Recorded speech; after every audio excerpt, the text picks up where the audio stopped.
All right. Hello, friends, and welcome back to another exciting recording of Keyframes.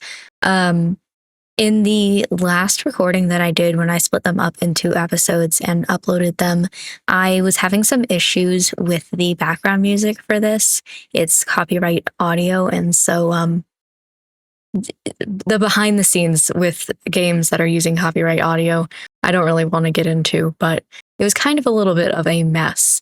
And so I turned off the background audio for this recording. I guess I could show you, the menu for it. BGM, that's all the way down. Cannot put it any further than that.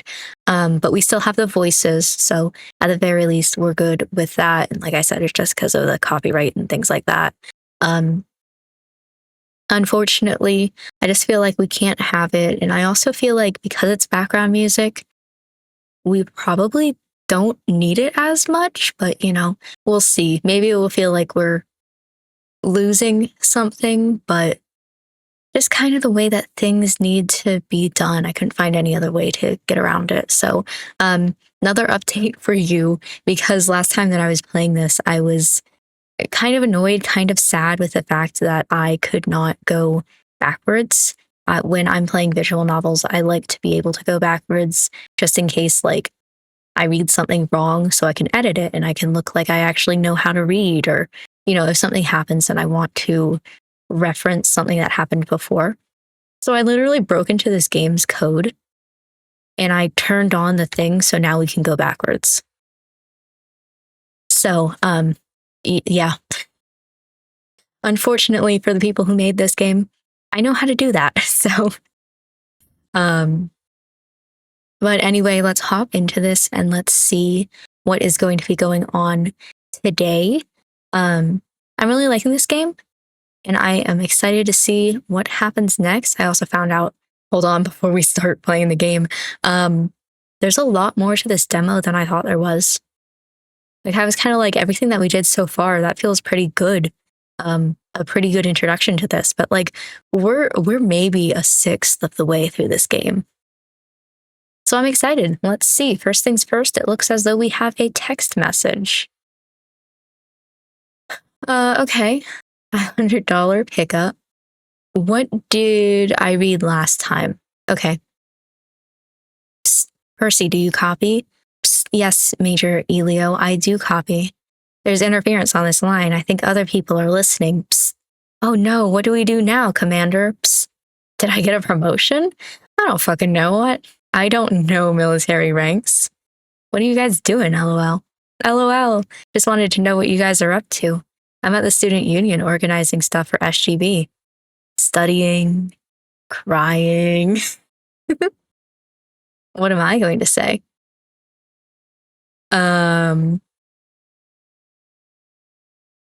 Nothing much. You? Depending on how this takes, like, that's kind of flirty sounding, but I'm not doing anything. Nothing much, was just curious. Bored? A little, LMAO. I've been studying for hours. Guess I should get back to the grind, though. Yeah, please, do, so I can get my lap desk back. You're just gonna use it to game. Talk to you later, bye. And then it kicked me out before I was even ready. I have another message? No, I guess that was just this. Okay. Oh my god, there's more things? Because I don't remember reading this. How will I know what I want to eat without an I want song or as reprise? Oh, there was more. Okay. I keep thinking that these are opposite, where the gray here is like where I am, but it's the black is where I am. Okay. Whoever is ordering from that singing pizza place at midnight every day for the last week, stop ordering from that singing pizza place. How will I know what I want to eat without an I want song or its reprise? Sorry, I was being loud. No, never you. Okay. I think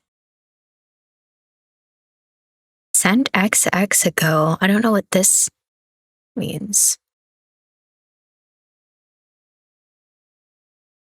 That's all the same. What are these? Sent XX ago. Your exams, Cameron. This is what we, oh, I have a message here. That's what it's telling me. Okay. Sorry, I'm stupid. Continue. Don't forget the plan tomorrow. We got it. Do you run it down? Yes. Hey. That's it. That's all we had. Yeah. Are you free for real? Maybe soon? Why? Because I thought it'd be nice for the three of us to hang out. It's been a minute with classes and shit. I'm game if you guys are. I can't read this fast. Can I pause it? I should be free or something. Most of the planning here should be over. Okay, just let me know what day works for you guys and I'll come over. A little gaming, maybe. Sure, if you're done with your revisions by then. Will you be? Probably. LOL, okay, great. It's a date then. Oh my god. So much is going on. So that was everything with the phone. And then we have start event, which I don't 100% sure. I guess start. Okay. It wouldn't be spring in Fairfield without a few showers, but this was getting a little ridiculous. You rolled over onto your side and looked out the window. Rain fell softly against the glass, providing a gentle backdrop to your languid day. Arm tucked beneath her head, you watched the raindrops splatter at a uniform beat, trails streaking down the glass in messy, intersecting patterns. It'd been raining for the better part of the week, though today was supposed to be the coldest part of the storm front. The weather kept most everyone off campus. Even Deja, the most diligent student you knew, had stayed home for a day or two. Rain was rain. It wasn't anything to write home about. It hardly affected any of your decision-making one way or another. I mean, I guess if it's like a really big rainstorm, I'd maybe not go out in it. But like, even if it was raining more than a drizzle, like, okay, whatever. Today's rainstorm was a chillier one, and you were grateful for the chance to stay indoors. There certainly wasn't much that you needed to do outside on a day like this. Your morning so far had been spent in bed. As for what was next, I'm somewhere between your lazing around and you needed something to do. Knowing me, I'd probably say you needed something to do, but in a lazing around kind of way, if that makes sense. It didn't matter what, you just knew you'd feel restless sticking around the apartment. Okay. Not quite, but sure. Running errands would be preferable, especially with friends. But if they were busy, well, then they were busy. You'd figure it out. Let me see. Now that I can go back. You could enjoy your day just fine without standing. Whether that meant you'd be sprawled out across your bed, the couch, or the floor didn't matter a lick. Deja wouldn't judge, so why would anyone else? Something in between that. Like, I want to do something, but something inside my room. And so you closed your eyes and opened them, remembering Cameron's messages. Rolling back over onto your opposite side, you swung your legs over to the side of your bed and got up. Your bedroom door clicked shut, and you stepped out into the living room. We have an Xbox, apparently. Here, the rapid click of buttons filled the air, coupled with the sound of some poor monster getting the tar knocked out of it. On the couch, Deja flicked her eyes to you in greeting, then refocused on her combo. Morning. Your bedroom isn't doing it for you today, Kit? Here. She pulled her legs closer to herself and patted the space next to her. Are you sure? The limited time offer. I'd take it quick before I change my mind. Oops. She unbent her legs a little for emphasis, reclaiming a bit of the couch with a chuckle. Rounding the couch, you plopped down and pulled one of the pillows nearby into your lap. So, Cameron? I said we'd help them make soup. Is that okay? Deja cast a cursory glance in the direction of your shared kitchen, reviewing the refrigerator's contents in her head before she looked back at you. I don't mind. Soup's good. I'll settle in. If we're lucky, they'll actually get here on time. Oh boy. She slipped to the floor and shuffled over to the console, saving and quitting along the way.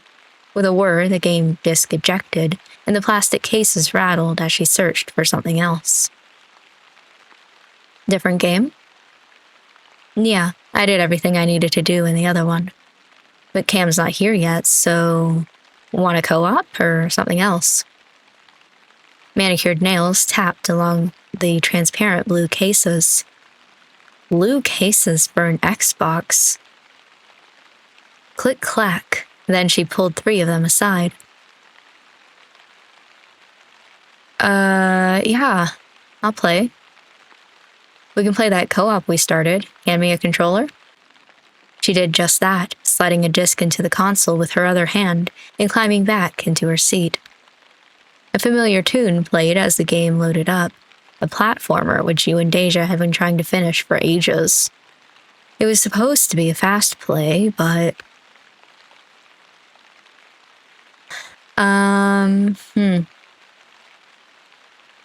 Probably something in between your schedules hadn't lined up recently and you kept messing around to delay any real progress.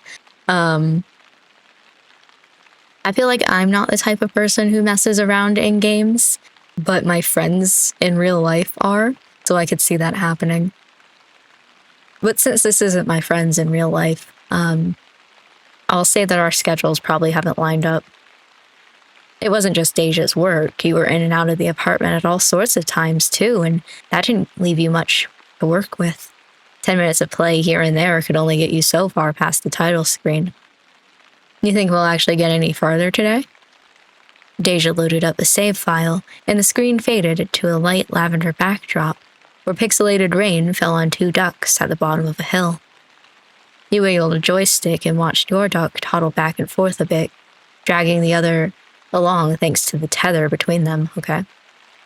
All right, ready? Ready when you are. You approached the first of many ledges together, and Deja sent her duck waddling forward. Right as she hopped up, you... followed her. Deja landed first, holding a button quickly to grab the tether and reel you up next to her. It was your turn next, so you replicated the technique by jumping, anchoring yourself, and pulling Deja up. Hey, maybe we finally got the hang of it. Just as long as... You both fell into grim silence, watching your ducks bounce down several platforms in quick succession. As you steadily progressed, you eventually reached a single platform, which hovered more than a full jump's distance away. There was no way either of you could make it across alone. A single reckless hop was all that was stood between you and the loss of all your progress thus far, which for a game about ducks felt a little drastic. So, now what? Okay, you're going to just have to trust me on this. Done? I forgot there were quick time events, holy shit. Anxiety, my hand was far away. You charged off the edge, and Deja jumped a half-second after you. She coordinated perfectly, and her duck's weight countering yours, and sending them both whipping all the way over the gap. We did it. Deja flashed a smile and lifted her hand for a high five, her free hand sending her duck running back and forth in silent exultation, while you slapped your palm to hers. Time slipped companionably by, and around when Cameron was due to arrive, you only had a few challenging jumps left to the final goal. Granted, there was something ominous about stopping so close to the end. Who knew if you'd be rusty or not the next time you booted up the file? Honestly, I'm surprised it even let us save. Most platforms exist to chew you up and spit out your bones. Well, look at them. Would these ducks betray us? She glanced between you and the screen where said duck stood nearly within reach of their coveted hilltop pond. One twitch of her thumb, and your duck inched towards the edge, nudged from behind by a traitorous partner. You won't. Won't I? Then you heard a key turning in a lock, and the apartment door opened. Neither you nor Deja flinched. Cameron had your spare key, and besides, you were expecting them. What you didn't expect was the state they were in. Very damp and very tired, hovering in the doorway with a sheepish expression and a couple of grocery bags. So, still raining, huh? It is definitely still raining. But hi. Hi, Cam. Need a towel? We've got one to spare. A quick change of clothes and a noisy blast of a hairdryer later, Cameron shuffled back into the kitchen, right as Deja started setting all the groceries out onto the counter. So, I was thinking we'd try a new soup recipe today. You two want to help?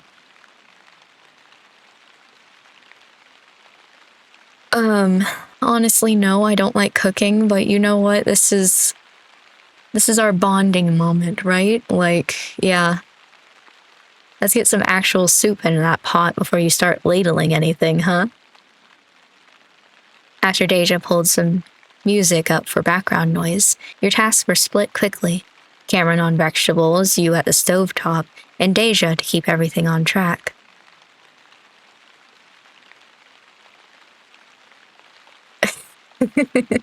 You didn't really know what you were doing and didn't care to learn. You were more of an instant noodle kind of chef, but you'd bear it just this once. At least Deja was here to supervise. It wasn't too often all three of you were in the kitchen together, but you tucked your elbows in and made do. While Cameron diced the onions, Deja slipped by you to the sink to rinse some lentils. Ooh, I had a sudden, tickle in my throat. Just out of the blue, I had to pause because I knew I was gonna cough. Okay. What was your meeting about, Cam? Just touching base on some internship stuff I'm trying to set up for the next summer. Do you know where you're headed yet? I got my options narrowed down to at least... ow. Onion tears? Yeah, give me a sec. Cameron sniffled a bit and Deja chuckled sympathetically, sliding her phone over so you could double-check the spices you'd need. 30 minutes of sautéing, simmering, and spicing later, you each pulled up a seat to a piping hot bowl of soup. Ah, that hits the spot. I don't like soup in real life. Fun fact? I think it's kind of boring. If I wanted to eat something, I'd actually eat something that you'd have to chew. If I wanted a drink, I would drink something. Soup just doesn't do either. I don't get the point of it. See? I have good ideas sometimes. The only soup I will agree is a good soup is potato soup. And that's only because it has potatoes and you have to chew it. I'd point out I picked the recipe, but... You chattered and bickered comfortably in between spoonfuls. Eventually, your bowls were empty, and Cam slipped away to change the music in the living room, calling out as they went. You mind if I get us something peppier? Sure, just not too loud, the neighbors will complain. Yeah, of course. Despite their assurances, a new song took over in a spike of volume, making you and Deja jump. Glancing over, you noticed Cameron had fallen still, staring out the glass doors that led to the deck. Cam, you have to turn it down. Oh shit. They whipped back to attention, clicking hastily to lower the volume. Sorry. What are you looking at? She wiped her hands off on a dish towel, approaching to peer over their shoulder. Oh my god. Right? How could I ignore this? Kit, come over here. After double-checking that the stove was off, you joined them. I can only guess that it's the guys doing something stupid. The view wasn't much. You were technically in central campus, but the deck faced the mountain slope on the edge of the university. Looking down into the middle distance, you could see the winding path that led to an elevated section of campus. To either side were large stretches of grassy lawn, lit dimly by the glow of street lamps. And despite the weather, there was several someones, running around on the grass. But it's raining. You blinked in hapless confusion, watching Elio grab Percy and Jamie by the hands. The three of them went spinning across the grass, wild and carefree, until someone's foot slipped. As they flew apart and tumbled in separate directions, you couldn't help but imagine the sound of bowling pins. Whoa, Wipeout. Those idiots. The curtains rattled gently as Deja reached out, pushing it aside to get a clear shot with her phone camera. Oh boy. We see you. Show me the picture. I always knew you were in love with me, Tasia. You got me. LMAO, if you could see the look on her face right now. What are you guys doing? What's it look like? Like you're goofing off? Correct, LOL. I can call you guys... The rain's making it hard for it to type. A little bit difficult to read, but hey, okay. Can you guys hear me? Yeah. I wasn't expecting just to hop right into this. Hey. 10-4, buddy. Uh-huh. What are you guys doing? Looks like you're having fun.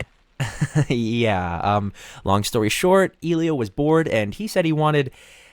It's dumb. We were... Mm-hmm. Elio, you stay away from me. Baba Booey! It's stupid. The only thing you need to know is... I'll kill you! That is a good thing to know, to be fair. It's not that bad. It's... Hey, bud. Percy, help! The way that he gets further away from the phone. We're having fun. Uh-huh. You guys should come out. Might be the last time you see Elio alive. Sounds like it.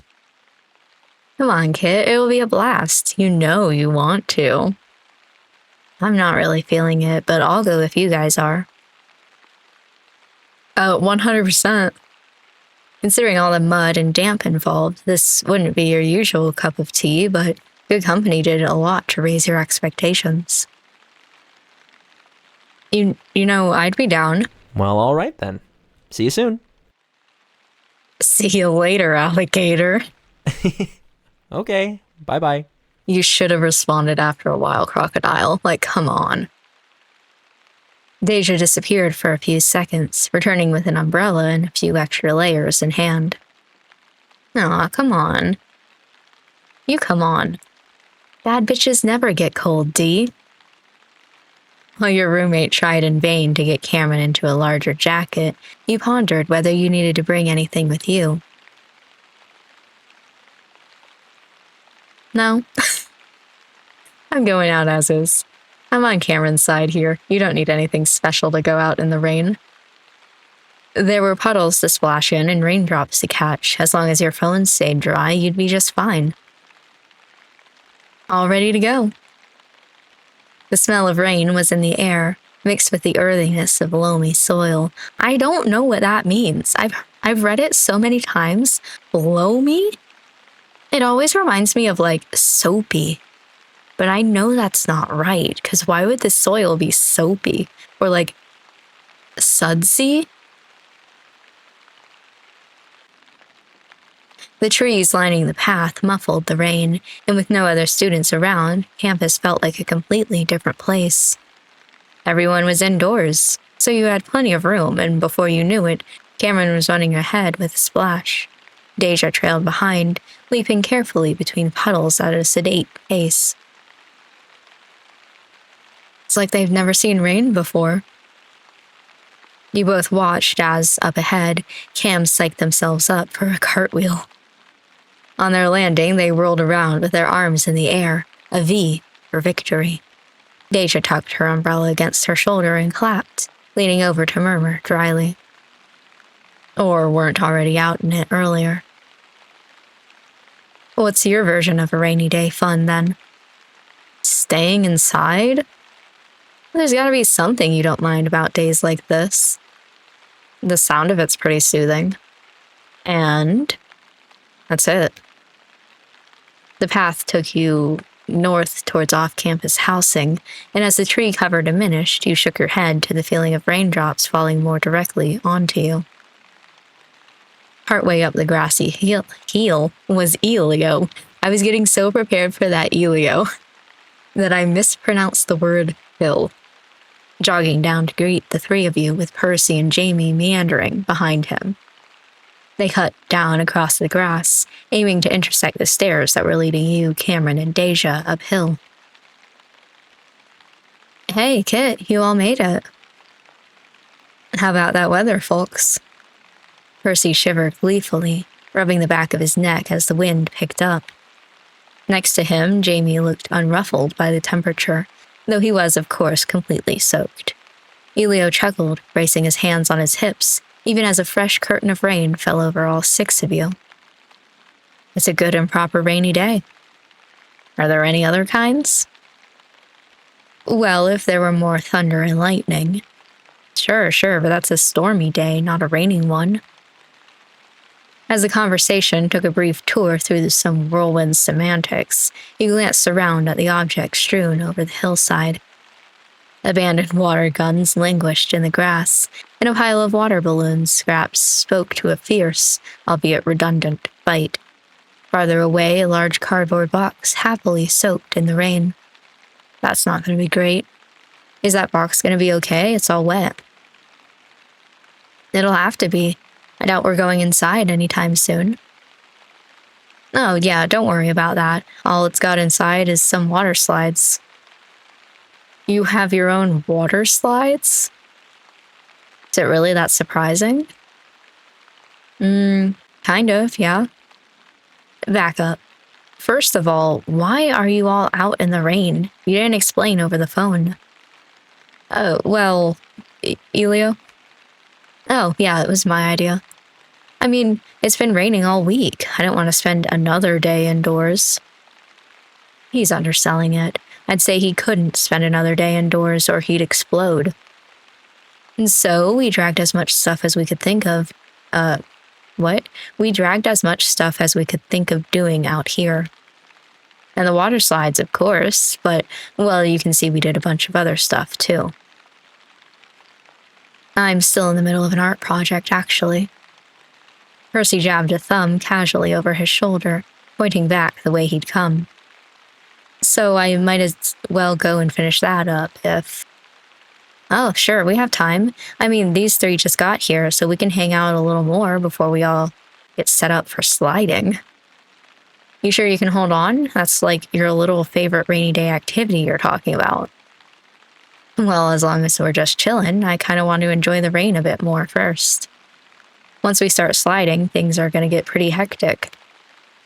Wow, you guys really pulled out all the stops. We might hang back for a bit first. Maybe we can help set up? Oh, we'll figure that out in a bit, no worries. But if you want a rundown of what else we have, there's... Elio turned aside to point out a few things to Deja, and meanwhile, Jamie tilted his head with a contemplative hum. For what it's worth, I do need a break before those slides make an appearance. I can't help but notice none of you actually said what you've been up to other than Percy's art thing. Simply put, there was a wrestling match at some point. Between all 3 of you? Hence the need for a break. And with that, I'm gonna head up. That painting's not gonna finish itself. Percy swiveled, tossing a final friendly smile over his shoulder as he moved away. With his departure as the catalyst, your impromptu meeting began to disperse, Jamie in a different direction and Elio in another, as he stepped back from Deja with a low chuckle. The most important thing is, I'm glad you all came down. I'll let us all know when it's slide time, yeah? And there he went, jogging briskly down the hillside and leaving you room to decide what you wanted to do. Honestly, where did they get the energy? Deja laughed softly, clearly amused despite herself. As far as enjoying a rainy day outside went, she seemed content to wait here, watching the mayhem without participating right away. Cameron shifted more energetically on their feet, eyeing the nearby water gun, with a small, sneaky smile. Maybe you'd better get a move on before they got any ideas.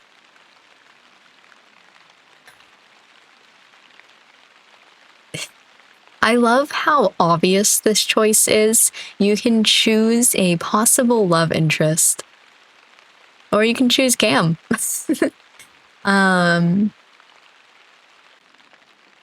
God, and I really don't know because I want to know what the hell Percy is working on. He says like a painting in the rain. And I'm really intrigued by like what exactly does that mean? I could imagine like watercolor. but I want to know exactly what it is.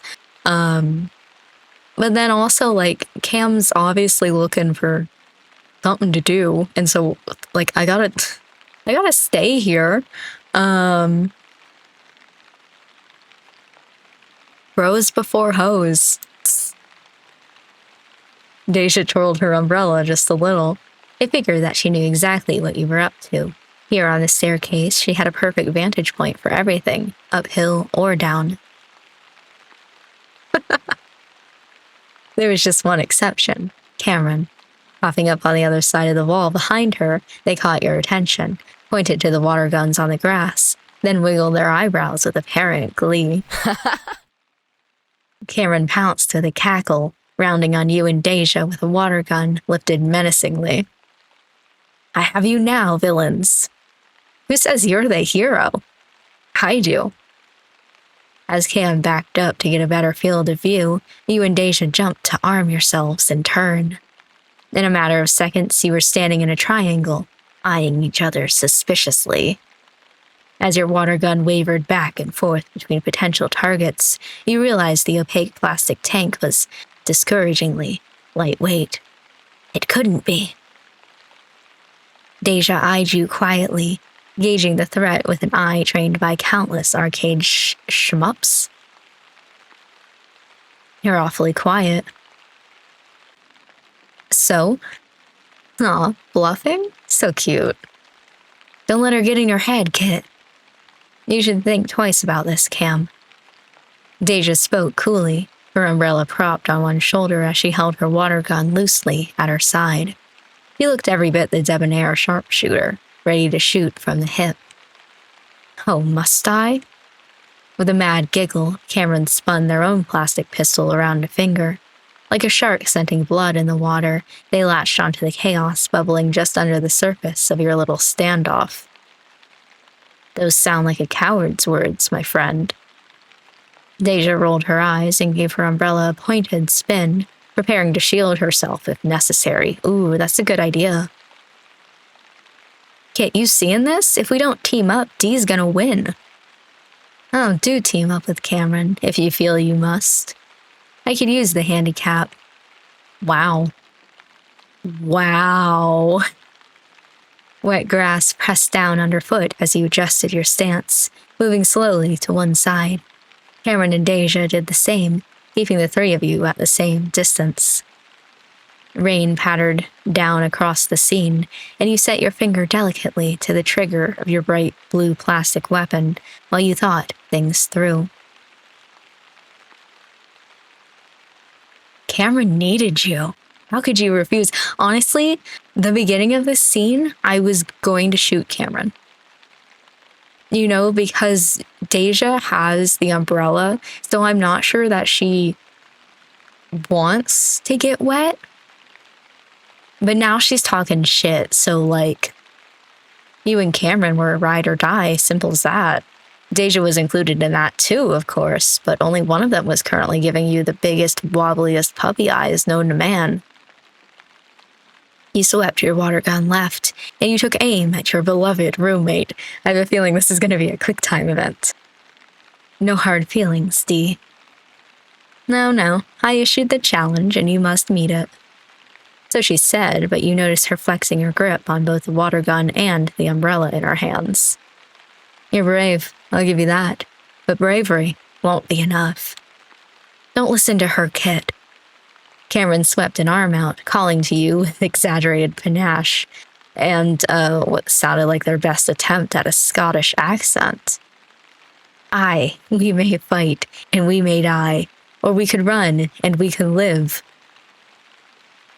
But you and I both know, don't we, that if we ran, then years from now, we would look back, and we would trade all our stolen days for a chance to tell our enemy one thing. For she may take our lives, but she'll never take our freedom. Why would I take your lives? I can break your little alliance with far less effort than that. You can try, but there's nothing that will come between us. You think so? Then do you remember that St. Cecil concert you missed last year? There was There was a Final Fantasy, I think it's 3, where one of the main characters is named Cecil. And I always thought that it was, pronounced Cecil, but I think in the game they say Cecil. Anyway, do you remember that concert you missed last year?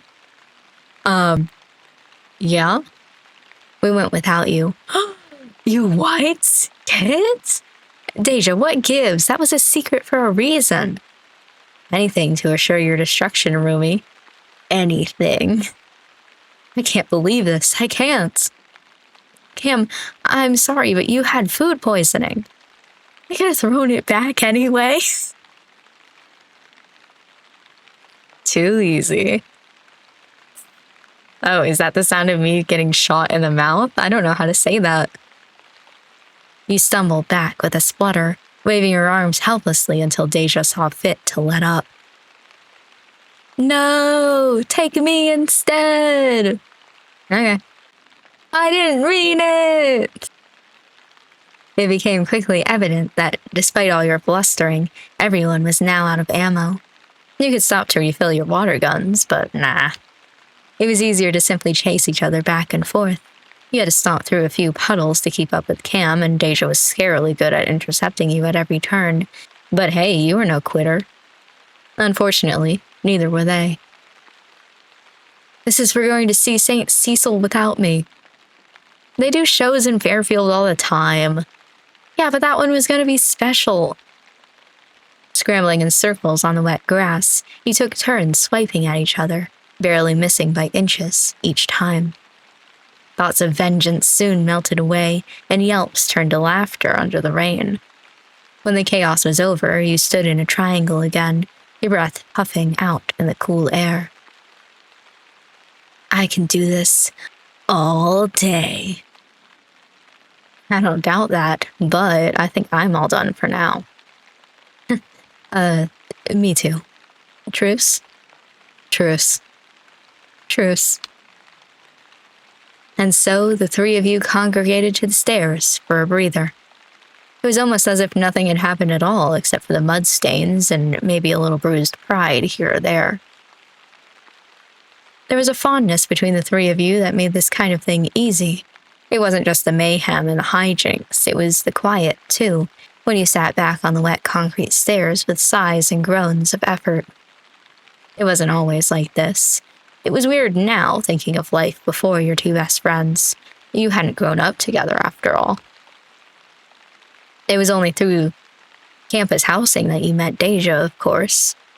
Oh, and of course, you'd met Cam through the pre-law program. Now you couldn't imagine going through college without either of them.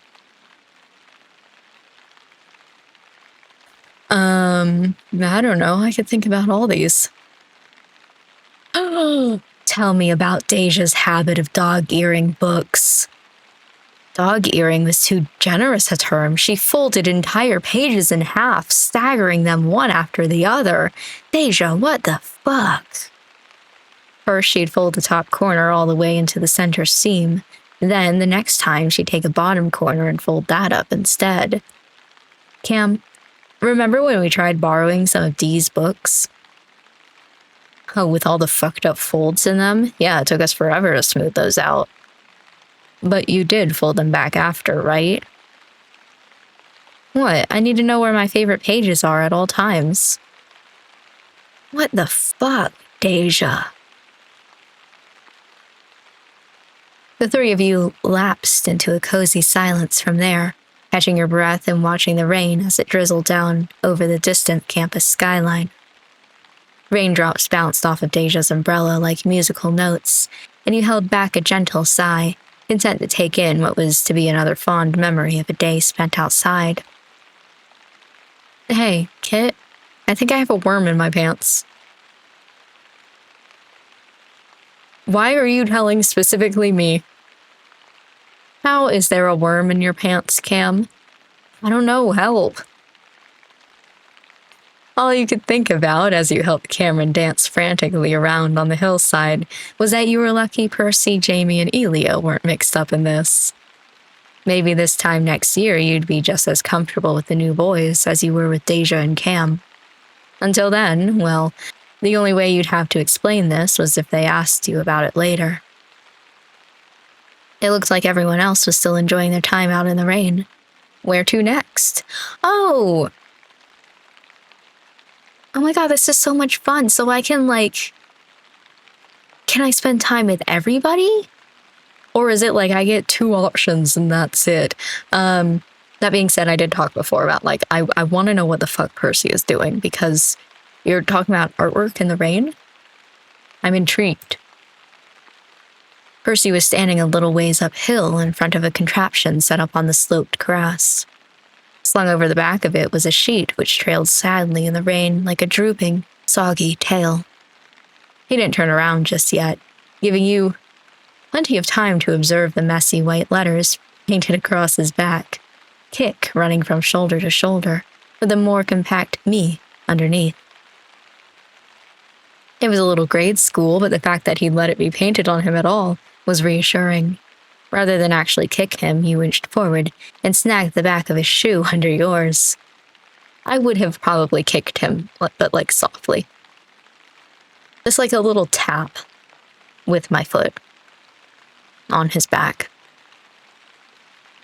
Percy turned his head, blinking at you owlishly with paintbrush and palette in hand. Yeah, why are you painting in the rain? After a beat, he shifted his weight and scuffed his foot free. What now, Einstein? Well, I could kick you, I guess. You're too nice for that. Yeah, that's fair. With a soft laugh, he turned to face you fully, and you clicked your tongue despite yourself. He was covered in rogue paint marks. How'd this even happen, Percy? What, is it that bad? Your mouth twitched as you eyed a painstakingly detailed bright blue dick painted on his right wrist. Well, yes. Give me some credit here. Am I not obviously doing my very best? He raised his hands in a self-effacing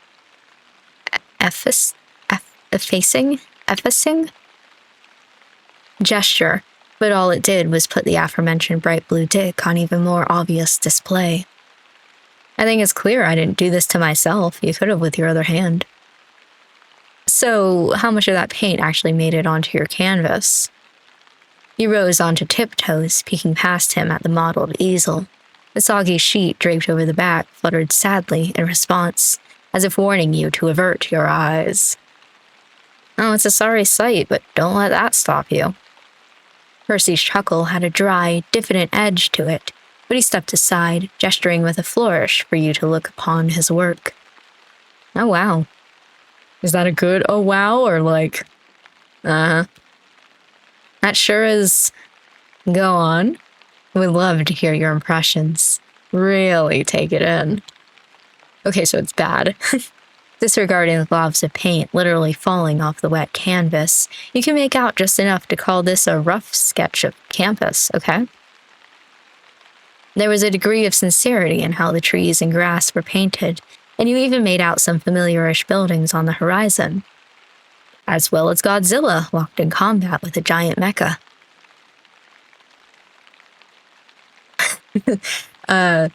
Immediately, can I put it on my fridge? Put it through the... Hey, Percy? It's really ugly. Dear fuck, it's hideous. My favorite is still, can I put it on my fridge? I like to imagine me saying that in sarcasm. I'd say yes, but I already got a call from the blue, so... You know what Elio said about it? He took one look and he said, "Some paintings aren't happy little mistakes." Can you believe that? Percy puffed up proudly in seeming defiance of Elio's analysis. As if punctuating his enthusiasm, a trail of water-resistant sludge slid off the canvas and splattered to the ground. You sure you don't want to cover it back up? I may have gone a little heavy on some parts. It's fine. Pushing his bangs back, he turned to you with an easy smile, blithely ignoring the trail of rainbow goop dripping slowly off the easel. Tell you what, why don't you try a bit? What do you mean? Try what? Painting. Add whatever you want. Huh? He pulled a spare brush from a pocket and handed it to you, presenting his palette like a tray.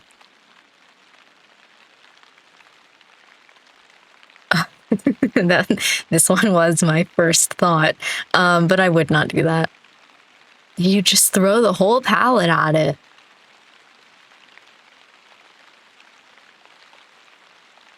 Let's do a few simple flowers.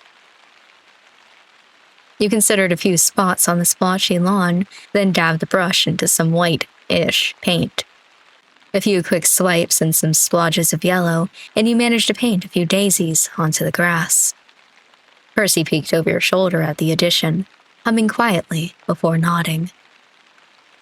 I'd have picked clovers, but I like these two. I worry that, I don't know what this is for. You know, is this like a school project? I don't want to add a dick to it if it's for a school project. I could see Godzilla fighting a giant mecha for a school project. Reclaiming the palette from you, he stepped back up to the easel, his head tilting to one side. Also, I just don't want to mess with it if it's something he actually cares about. After a beat, he turned his gaze down to the colors still on his palette. Pushing a few cooler tones together, he tried using the flat of his brush to mix a new color. It was slow going thanks to the water everywhere, but he persevered, his voice low and thoughtful as he mused aloud. There's just one more thing. What is it? I know what it is. The canvas is done, and I'm all painted over too. Oh no. You're the one missing some paint. Oh god, I had a feeling. I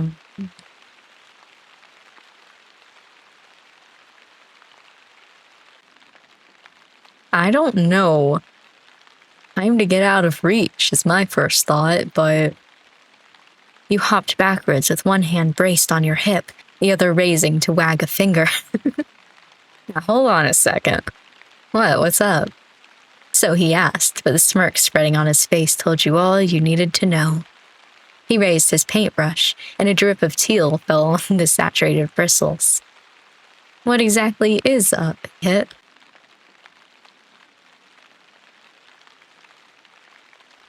I don't mind. I'm not going down without a fight. Oh shit. Hold on. I want to read what they all say before I pick one. Don't give me an option that I have to quickly. I can't read that fast.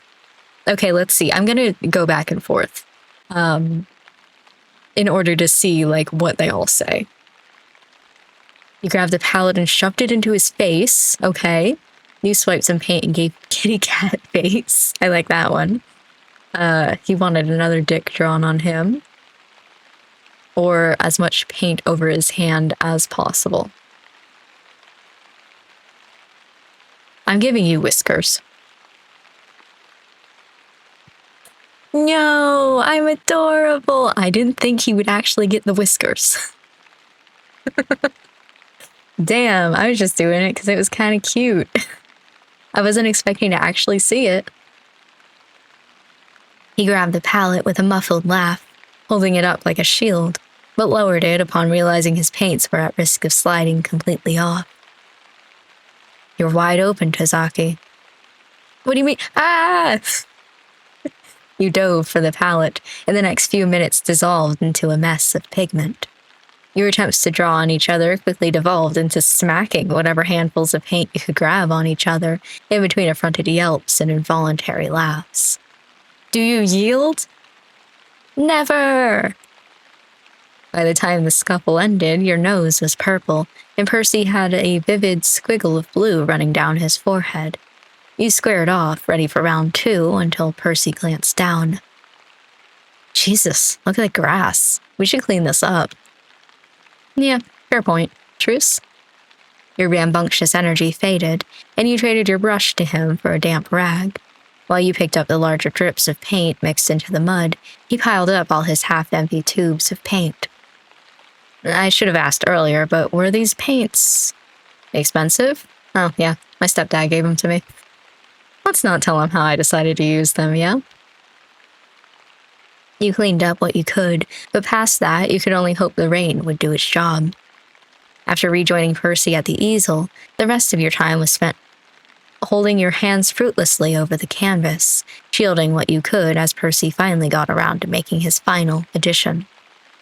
Miraculously, he had just enough tealish paint left to cover the bottom corner of the canvas.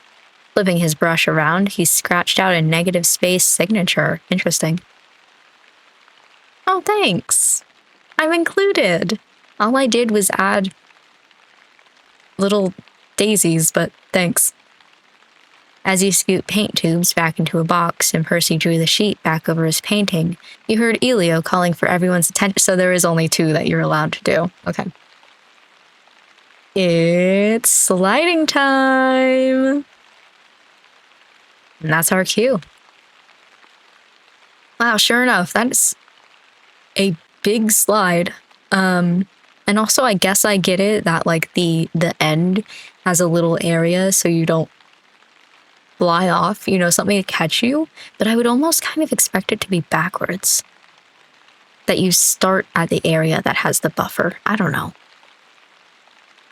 In 1s and 2s, the 6 of you were soon congregated on the lamplit path that led back to campus.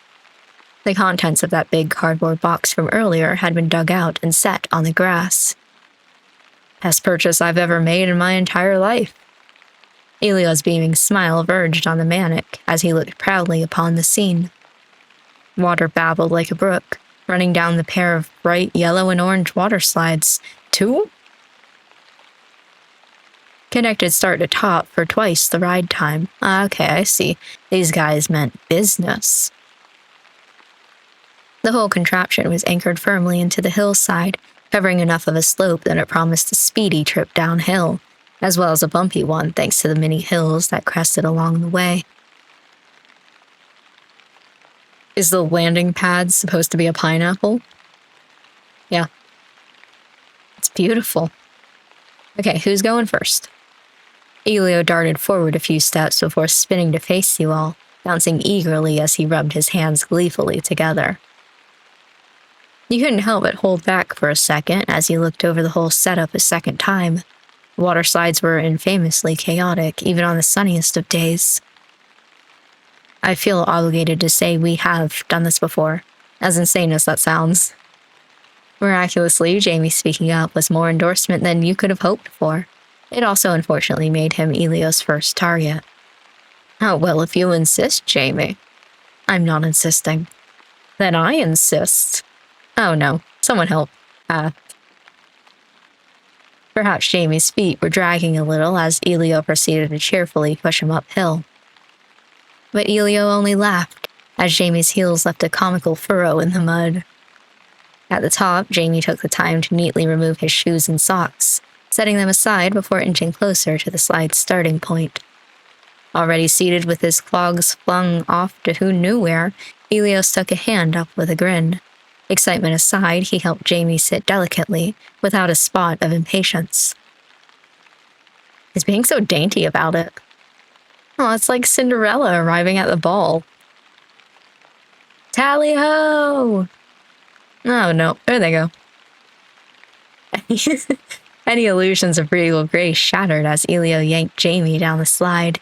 Even from this distance, you could hear 3 things: a whoop, a rare yelp, and a hideous squeak of wet nylon. The 2 of them pelted down the slide in a rush of water and limbs, forcing the slide to bounce slightly off the ground until they slammed down into the landing pad, setting up a splatter of mud. And that's how it's done, right? Ouch. Right. Hey, I've got room up here, Kit. Somehow, in the intervening seconds, Percy had gone all the way up to the starting line himself. He waved vigorously across the distance, gesturing for you to join him.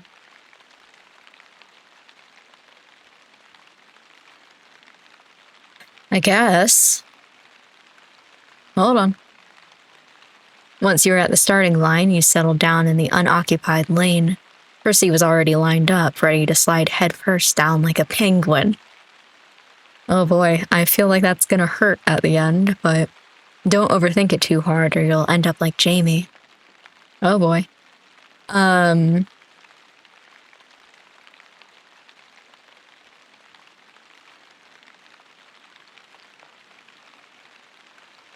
probably sit.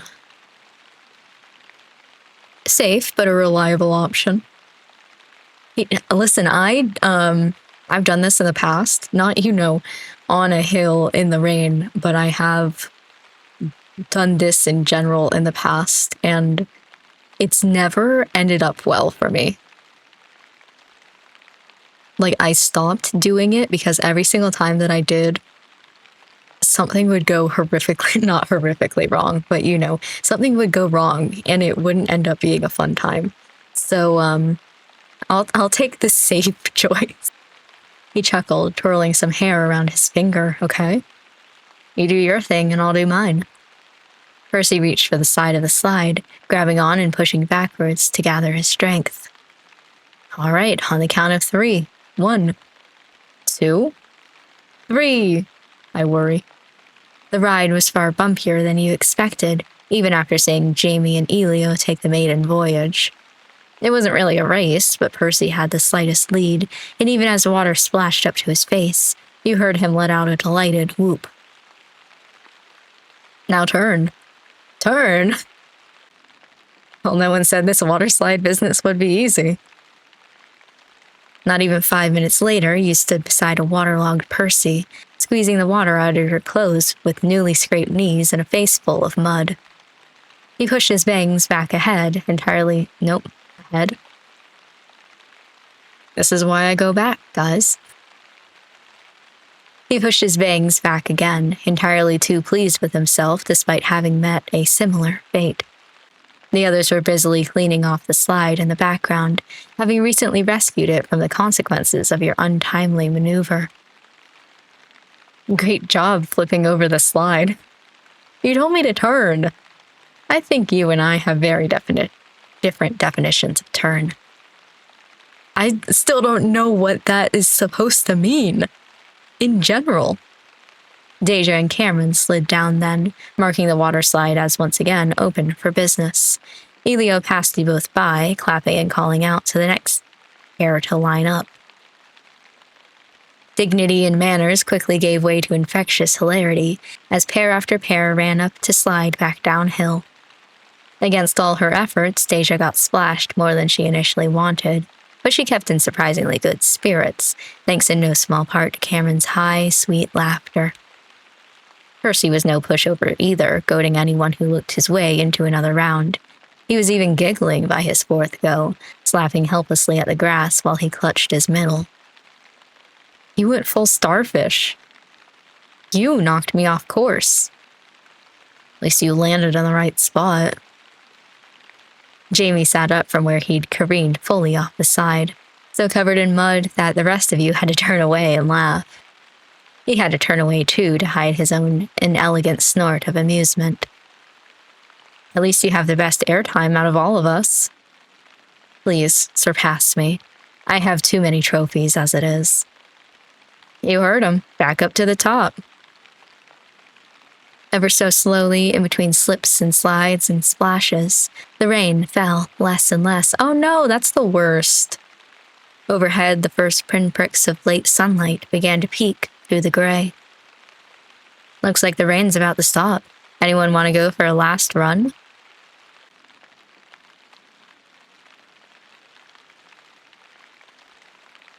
Or the experience? I want to turn.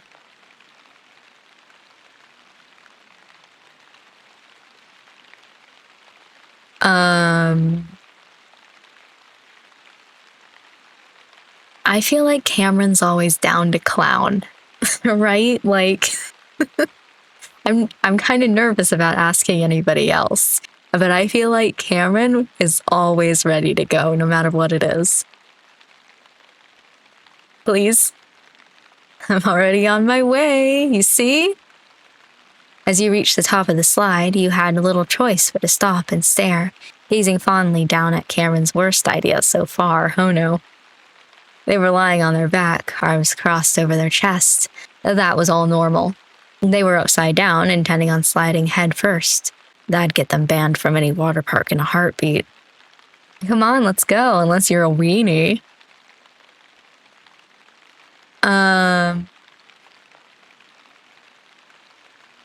You made whatever animal sounds came to mind as you launched. What the hell? I would not do that. Listen, I've had bad experiences doing that in real life. It wasn't the style of your descent that mattered, it was the certainty that you'd make it down in the first place. Without further ado, you lowered yourself down to sit right on the edge of the slide, with your legs together and your feet pointing in front of you. Cameron tipped their head to the side, hair soaked through by the rain. They winked and blew a kiss, then stuck one hand up, leaving the other crossed over their front. Aw, we can look at each other the whole time. Yeah. Take my hand. Look into my eyes, Kit. You think beauty? Is that you? It's me. I mean... You took their hand and Cameron giggled before escalating into a full cackle as you pulled them down the slope with you. Water coursed by and you sailed down as a pair, tethered together by your hands and laughing all the while. One by one, you crashed into the landing zone, sending up a secondary wave that sloshed out onto the grass. An interesting approach. 9 out of 10. What's the missing point for? Motivation. Next time, Kit, we've got to do some synchronized dance moves. Damn. And that's a wrap, everyone. Elio clapped his hands together once for emphasis, grinning despite the apologetic smile on his face. As if on cue, the rain lessened almost instantly, until it was a mere drizzle overhead. It had to be late afternoon by now, at least. As you looked up to check how many clouds still lingered in the sky, you heard Cameron erupt into a series of abrupt sneezes behind you. Oh no. Bless you. I could use some soup right now. I'm freezing. Good news. We still have some at the apartment.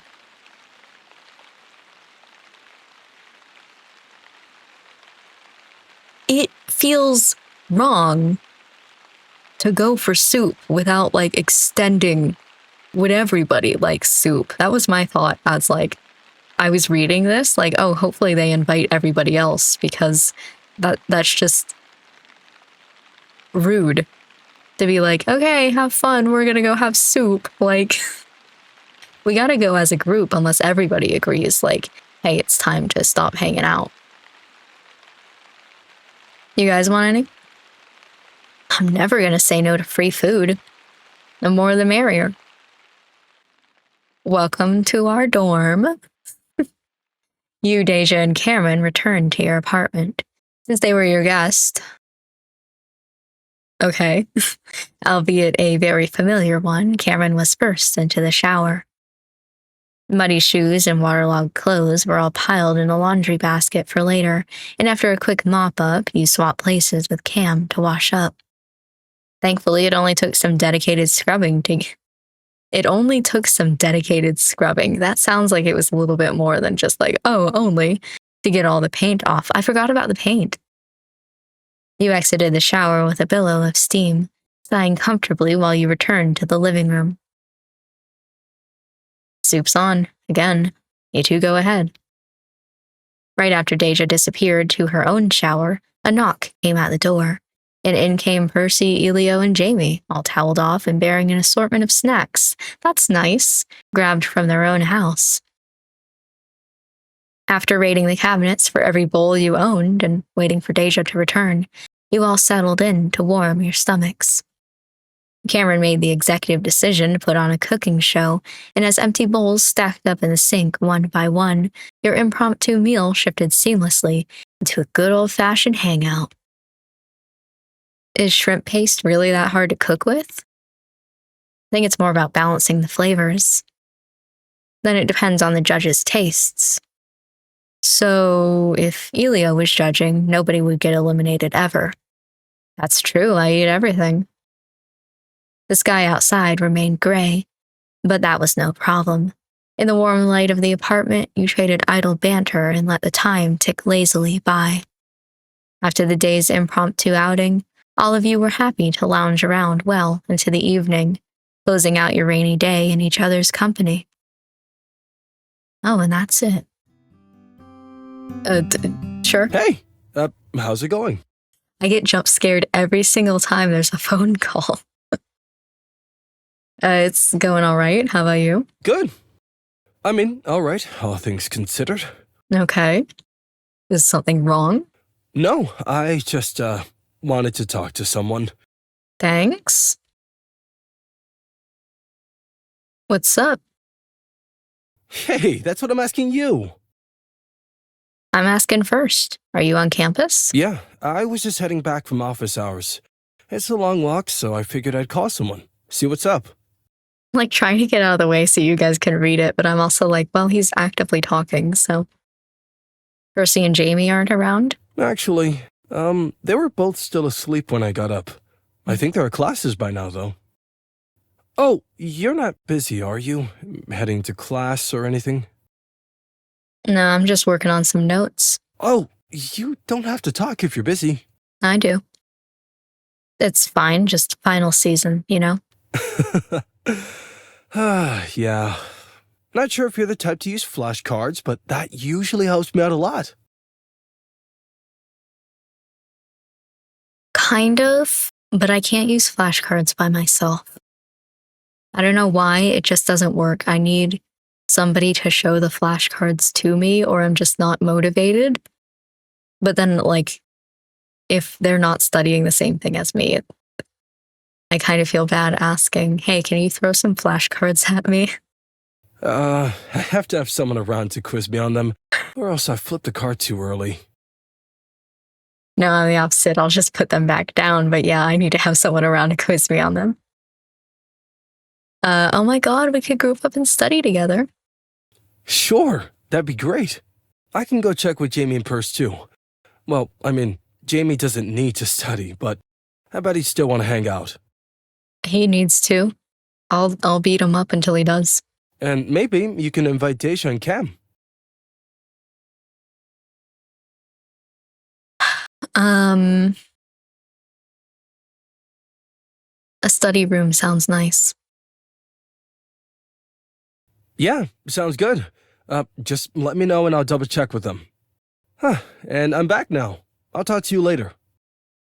Sure thing. Text messages. Let's see. Oh boy. Okay, so this one, and the black scroll is what we're looking for.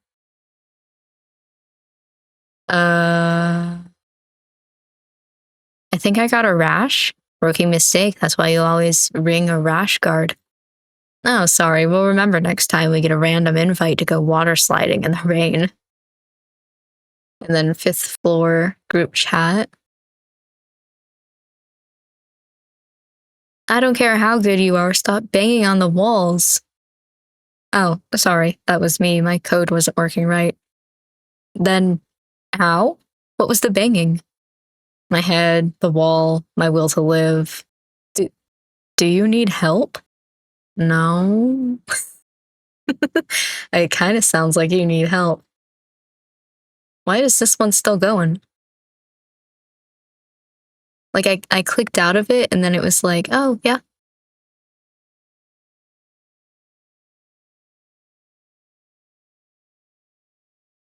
Huh. Okay, anyway. Close that and then I guess start event. Yippee! Oh my god, study hall! As the semester continued to wind down, finals marched ever closer, regardless of anyone's wishes to the contrary. While it was great that the boys were feeling studious too, the main priority was still to help Cameron focus long enough to make a dent in their coursework. You blinked the glaze rapidly from your eyes and sighed. Evidently, reading the same paragraph over and over wasn't getting anything done, so you leaned back to stretch instead. No use forcing it. Can I borrow your ruler? Yep. At their quiet exchange, you couldn't help but glance over at the complete mess on their side of the study room. Books and binders formed a wobbly blockade, interspersed with pencils and scrap paper. You could just barely see their laptops hidden within, whirring plaintively from a nest of charging cables. Thanks. From next to you came the irritated scratch of lead as Cameron crossed something out. You peeked down with half a mind to ask what was wrong when Deja caught your eye. Raising a hand as if to adjust her lone earbud, she instead touched a finger to her lips, signaling you to let them keep trying. You gave her a soft smile, grateful for her help as always. Still, you couldn't help but feel bad for Cameron. They were trying, and despite that, you had a feeling their focus was fraying fast.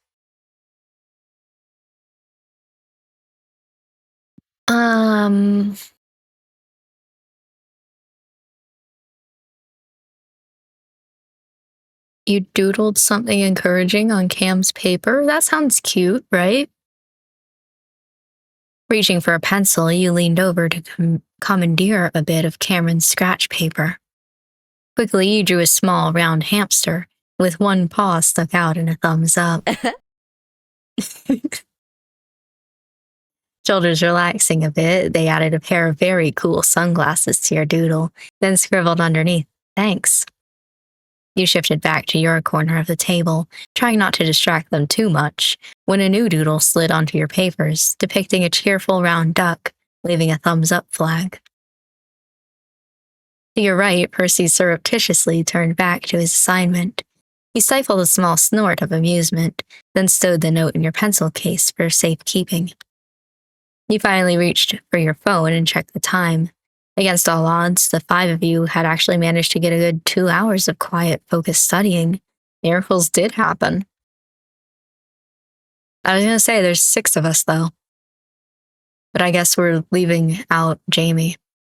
That just left Jamie, who sat across from you with his chin propped in one palm.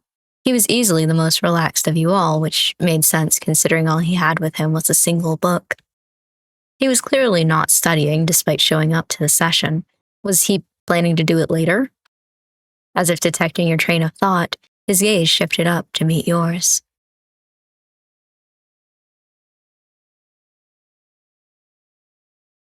What's up? Is something wrong? I was trying to have a silent conversation, but it's okay. He broke the silence easily and without remorse, holding your eyes steadily. Staring at him like this, you couldn't miss the faint crease of annoyance in his brow. No, it's nothing. Breaking the tension with a dramatic groan, Cameron collapsed as if exhausted into your side. All done? All done. With this page, I don't want to think about what's left. Well, the good news is you got these right. Sliding their paper back over to them, Deja gave everyone at the table an appraising look. Stretch break? Water, too. Instantly, Elio nudged his laptop away and stood, before folding himself neatly backwards, arms outstretched, arching smoothly and way too flexibly from a standing position into a full-on bridge. Ah, that's better. Why is the last paragraph always so hard to write? Just copy your introduction, word for word, or rehash your main arguments. Or try writing something about scope, personal significance. Elio gave you a grateful grin, albeit a bit of strained one given his current position. Thanks, Kit, but I don't know how personal I can get about spectroscopy? Spectroscopy? With that, the room fell fully into break mode. Cameron wiggled off their seat and away to the restrooms in a flash, and Deja settled into a gentle lunge on the floor, stretching out her calf while scrolling her phone for a new study playlist. I'm gonna grab a refill. Anyone else need one? If you don't mind. Scooping up their empty water bottles, Elio stepped towards the door as well. Percy seemed disinclined to follow for once, still marking something down on his papers. Jamie, of course, was still reading, though you caught him indulging in a subtle, cat-like arch of his spine out of the corner of your eye.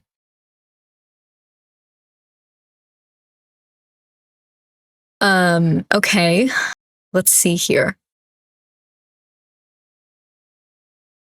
Percy's working. Like, yo, my good bitch, it's break time. Chill out.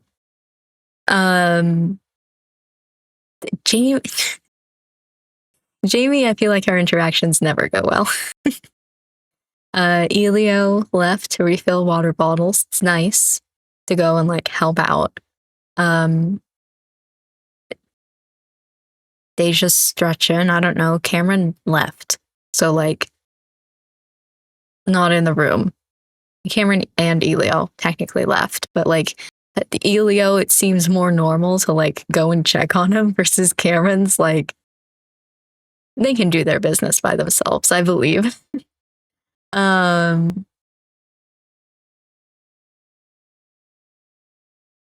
it though, my first thought is upon reading the rest of it is, yo, quit working. We're on break time. What was he doing over there still scribbling away like that? You slid out of your seat and rounded the corner of the study table, intent on taking a peek. Quit working. Kick him in the shins. He didn't notice you right away as you approached, slouched over his notes with his head propped lazily in one hand. Standing this close, you could hear the pattern of his pencil's movements now, and you were pretty sure he was drawing something. Well then, okay, you may continue. He shifted to sit upright, smoothly covering his paper with an arm as he turned to you, not out of uncertainty or shame, but with the casual finesse of someone preserving their personal space. Damn. What's up, Kit? Well, if you weren't curious before, you were now. What are you doing? Just doodling. His eyes flicked back down, then up to you. He seemed to be deliberating before he sat back and moved his arm away. Ooh.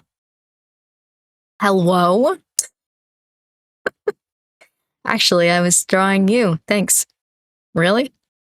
Then your face scrunched with confusion.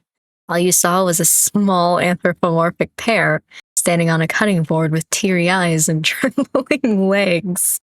Thanks, you shouldn't have.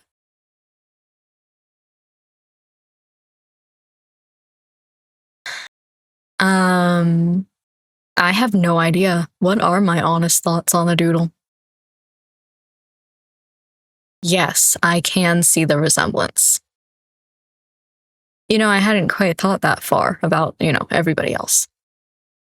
Your eyes wandered to the other notebooks Percy had stacked on the table. As if he was reading your mind, he reached out and flipped quickly through the one on top, giving you a quick look at the sketches scattered on the margins. Why am I going through this man's notebooks?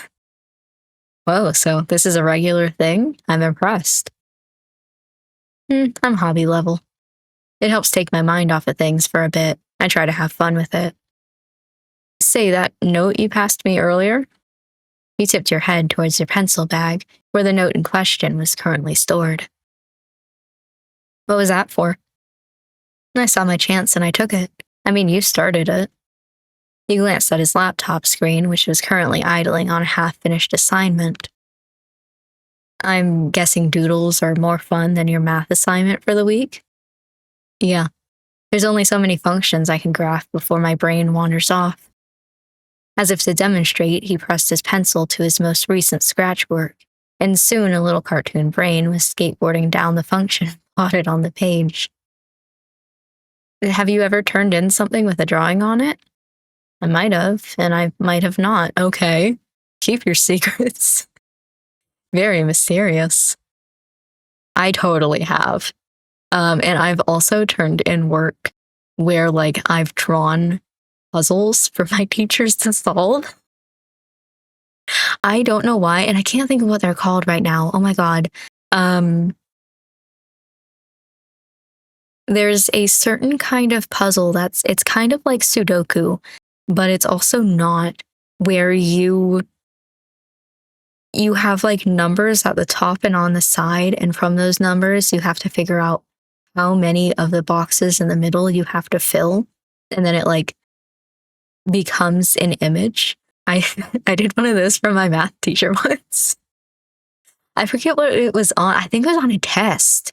I had finished a test early, and so I had drawn her a really simple thing for her to solve. And she was like, what the hell? But yeah, I would doodle on my tests like all the time in that class. Because I would always finish early, but then I'd be scared that like I didn't want to be the first one to turn my work in or anything. I'd just wait until the end of class as I was leaving to turn it in. So she got a lot of doodles that year.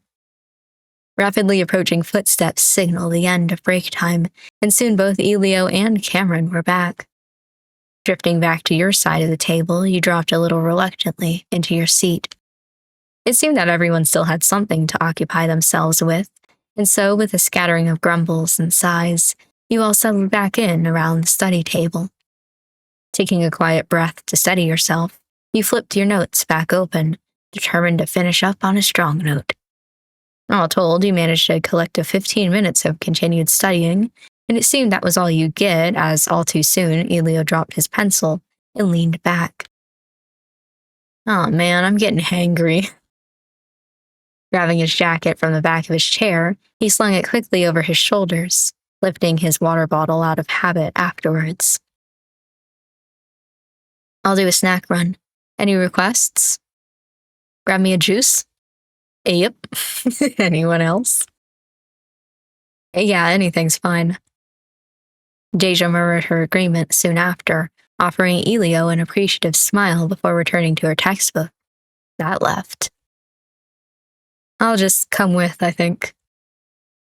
Shutting his laptop, Percy scooped up his bag and made to stand as well. You'll need a hand, won't you? True.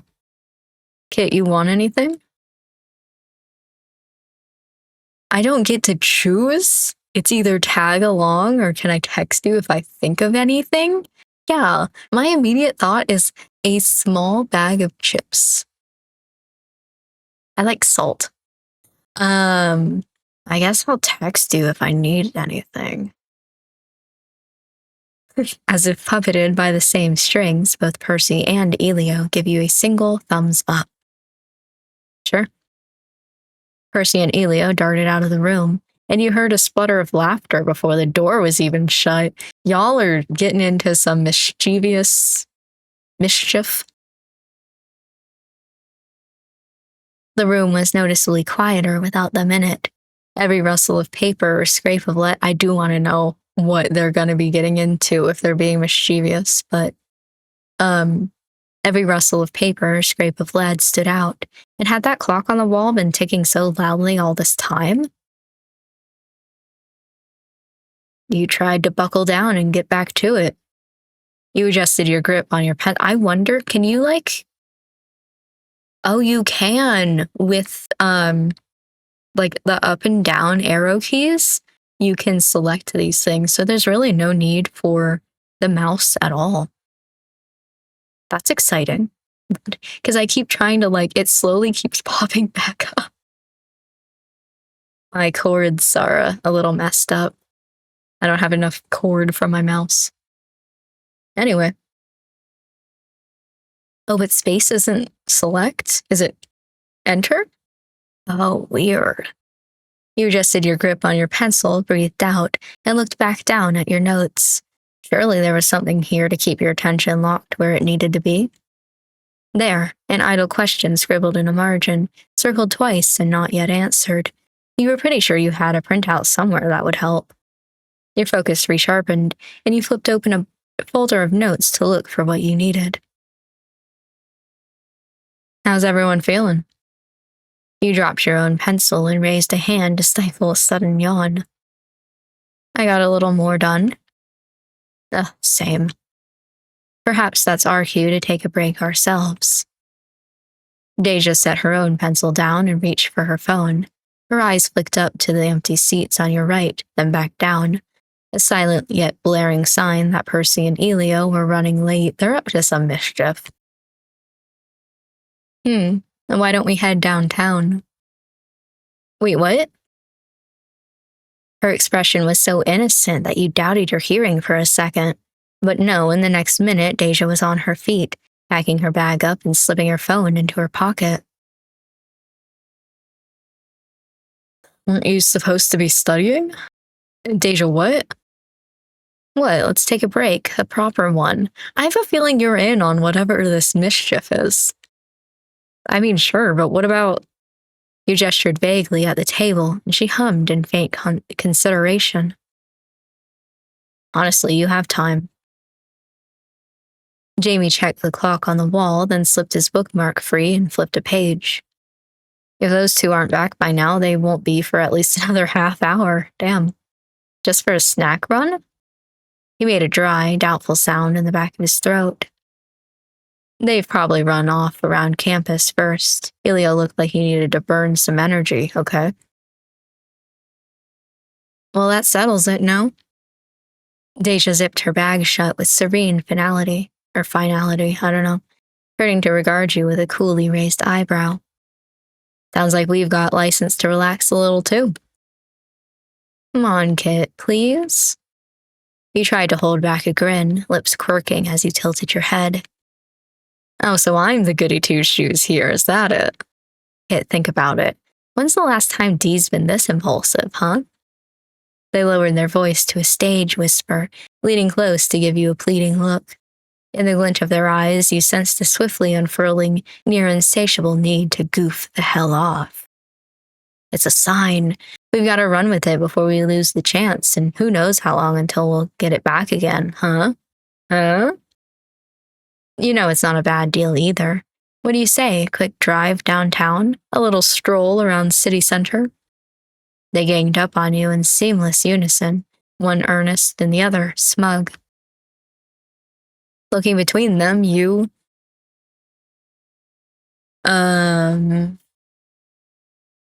gave in reluctantly. Okay, but if Percy and Elio get mad, I'm blaming you two. I just liked the reluctantly part of it. You know what they say, action first, forgiveness later. You grabbed the essentials out of your bag and stood. The study room had a digital lock, so as long as you were back before your reservation expired, everyone's things would be safe. Ready? Yes'm. Jamie, you coming? Lined up like a pair of baby bears behind their mother, you and Cam turned to Jamie, who looked up from his seat, blinking as he heard his name. Me? Yeah, you. Oh, there was more to that. Come on, take a break. Did you think you weren't in on the invite? There were a few people on campus who could get away with making puppy eyes at Jamie Porter, and Cameron was one of them. Jamie could do little but stall for time. I've been on break, reading. You knew a lighter touch was preferable here, if any at all. Bracing a shoulder lightly against the door frame, you tilted your head in a gesture for him to come along. No need to stand on manners. Let's hang out.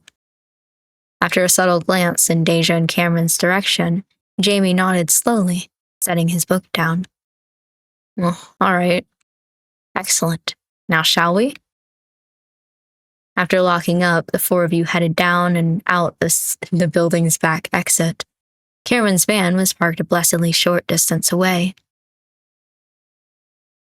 Every single time I see the inside of this van, and this time, I kind of knew to prepare for it, but still, oh my god. Deja took the seat up front, and you and Jamie took the middle seats. As Cam started the engine, you propped an elbow against the window and let your gaze wander. All good in the back? This time of year, the car was just warm enough for comfort, without requiring the AC to blast at full force. You gave them a helpful thumbs up via the rear view. All good. Jamie? I'm fine, thank you. They nodded, turning the motion more into a bobbing back and forth dance as the car playlist, provided by Deja, naturally, transitioned to something more upbeat. Sweet. Hey, Dee, what'd you have in mind once we get there anyway? Good question. Jamie, any preference? Oh, no, I'm the one being whisked away by all of you here. I believe that absolves me of itinerary duties. Fine by me, though I was more just asking if you had any favorite places in Fairfield. I've tried to visit each business at least once. For any particular reason? No, aside from curiosity. But I do frequent the florist shop, for example. What about you, Cameron? Oh, I like the coffee place. Not as much as the one on campus, but you try a little bit of everything, you find a little bit of something to like everywhere, huh? Sure. And I suppose we'll find out what Deja's preference is. We very well just might. You all watched several hundred yards of roadside roll by before Jamie quietly broke the silence. You commute, Cameron, don't you? Oh, yeah? I come in for work pretty early most days, but at least I've got a pretty regular schedule because of that. Do you find it difficult? Commuting? No, I don't mind it. I mean, I like driving, for one. Best designated driver you'll ever have, hands down. Deja chimed in calmly, throwing a quick peace sign up before returning both hands to her phone. Yes, lucky you. But, yeah, I don't know. Home's not that far, and if I'm really in a tight spot, I can stay with Kit and Dee for a night. Jamie hummed, then turned his stare on the landscape passing by outside. Though he'd broken eye contact, he didn't look disinterested, just like he was processing his thoughts instead. I see. Oh, turn here. Turnin', beep beep. Downtown Fairfield was a little too far from campus on foot, but the colorful, small-town vibe drew visitors every day regardless. As storefronts rolled into view, you sat forward in anticipation. This time of the year was just about when businesses started moving their displays back outside. Checking just to see if I have any notifications. Okay. He spotted a few signs and racks out for perusal, and hanging flower pots swayed in a gentle breeze. Over there. Yep. Another reason Deja was almost always in shotgun. She had a gift for finding an open parking. Eagle-eyed, despite the way she lounged in her seat, she pointed out a spot within a minute. The crunch of gravel, a cough of the engine, then the cheerful beep of the side door as Cam hit the button to slide it open. All right, kids, let's roll. Deja led the way, checking her phone a few times before raising her head to admire the distant storefronts. You weren't too far behind. You weren't not too far behind. So I was far behind? With Cameron and Jamie on your heels. Where to first? Hold up, Kit, freeze. You stopped mid-stride, arms and legs hanging perfectly still, but you dared to look back, seeing Cameron pointing down at the sidewalk. Step on a crack, break your mother's back? Hello? Hands held up at your sides for balance, you cover the next few squares of sidewalk in a hopping, dancing gait, landing in the center of each square as you alternated between your right and left foot. How's that? 10 out of 10. They gave you a delighted double thumbs up, then leaped forward. In a few bounds, it became apparent they intended to join you on your little patch of sidewalk. You braced yourself just in time as they overbalanced, catching their shoulder with one hand and rocking back onto your heels with an oomph. Whoa there. Oh, thanks. Fine. Points for creativity. Come on, where's your style, you two? Deja chuckled from up ahead, hands hooking behind her back as she spun to face you. Grimly, she hopped in a zigzag, adding an extra hop on each foot so she flitted like a moth along the sidewalk. Stopping one square away from you and Cameron, she landed on both feet with her heels together and her toes pointed outwards in a simple first position. Very classical. You and Cameron turned as one, looking back towards the only person left. Your turn, Jamie Reno. Standing a yard or two back, Jamie tilted his head in tiny increments, first one way, then the other. This is hopscotch? He pronounced the word delicately, his fluid accent becoming a touch more pronounced. Cam gave an encouraging nod. Pretty much, just without the chalk. Come on over, Red Rover. That's not unnecessarily confusing at all. It rhymed, I had no choice.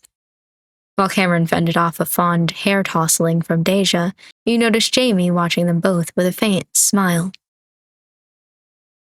You'd been a little worried that without Percy or Elio around, he'd have a harder time relaxing. Deja's stint in the car hadn't necessarily helped, but at least you had Cam. On first glance, Cameron and Jamie went together like oil and water, but on a second, Cameron's impulsive humor clicked well with Jamie's more laid-back mannerisms. And what's this about doing it with style? You know, put your own spin on it. Find your flavor. Really tickle your balls about it.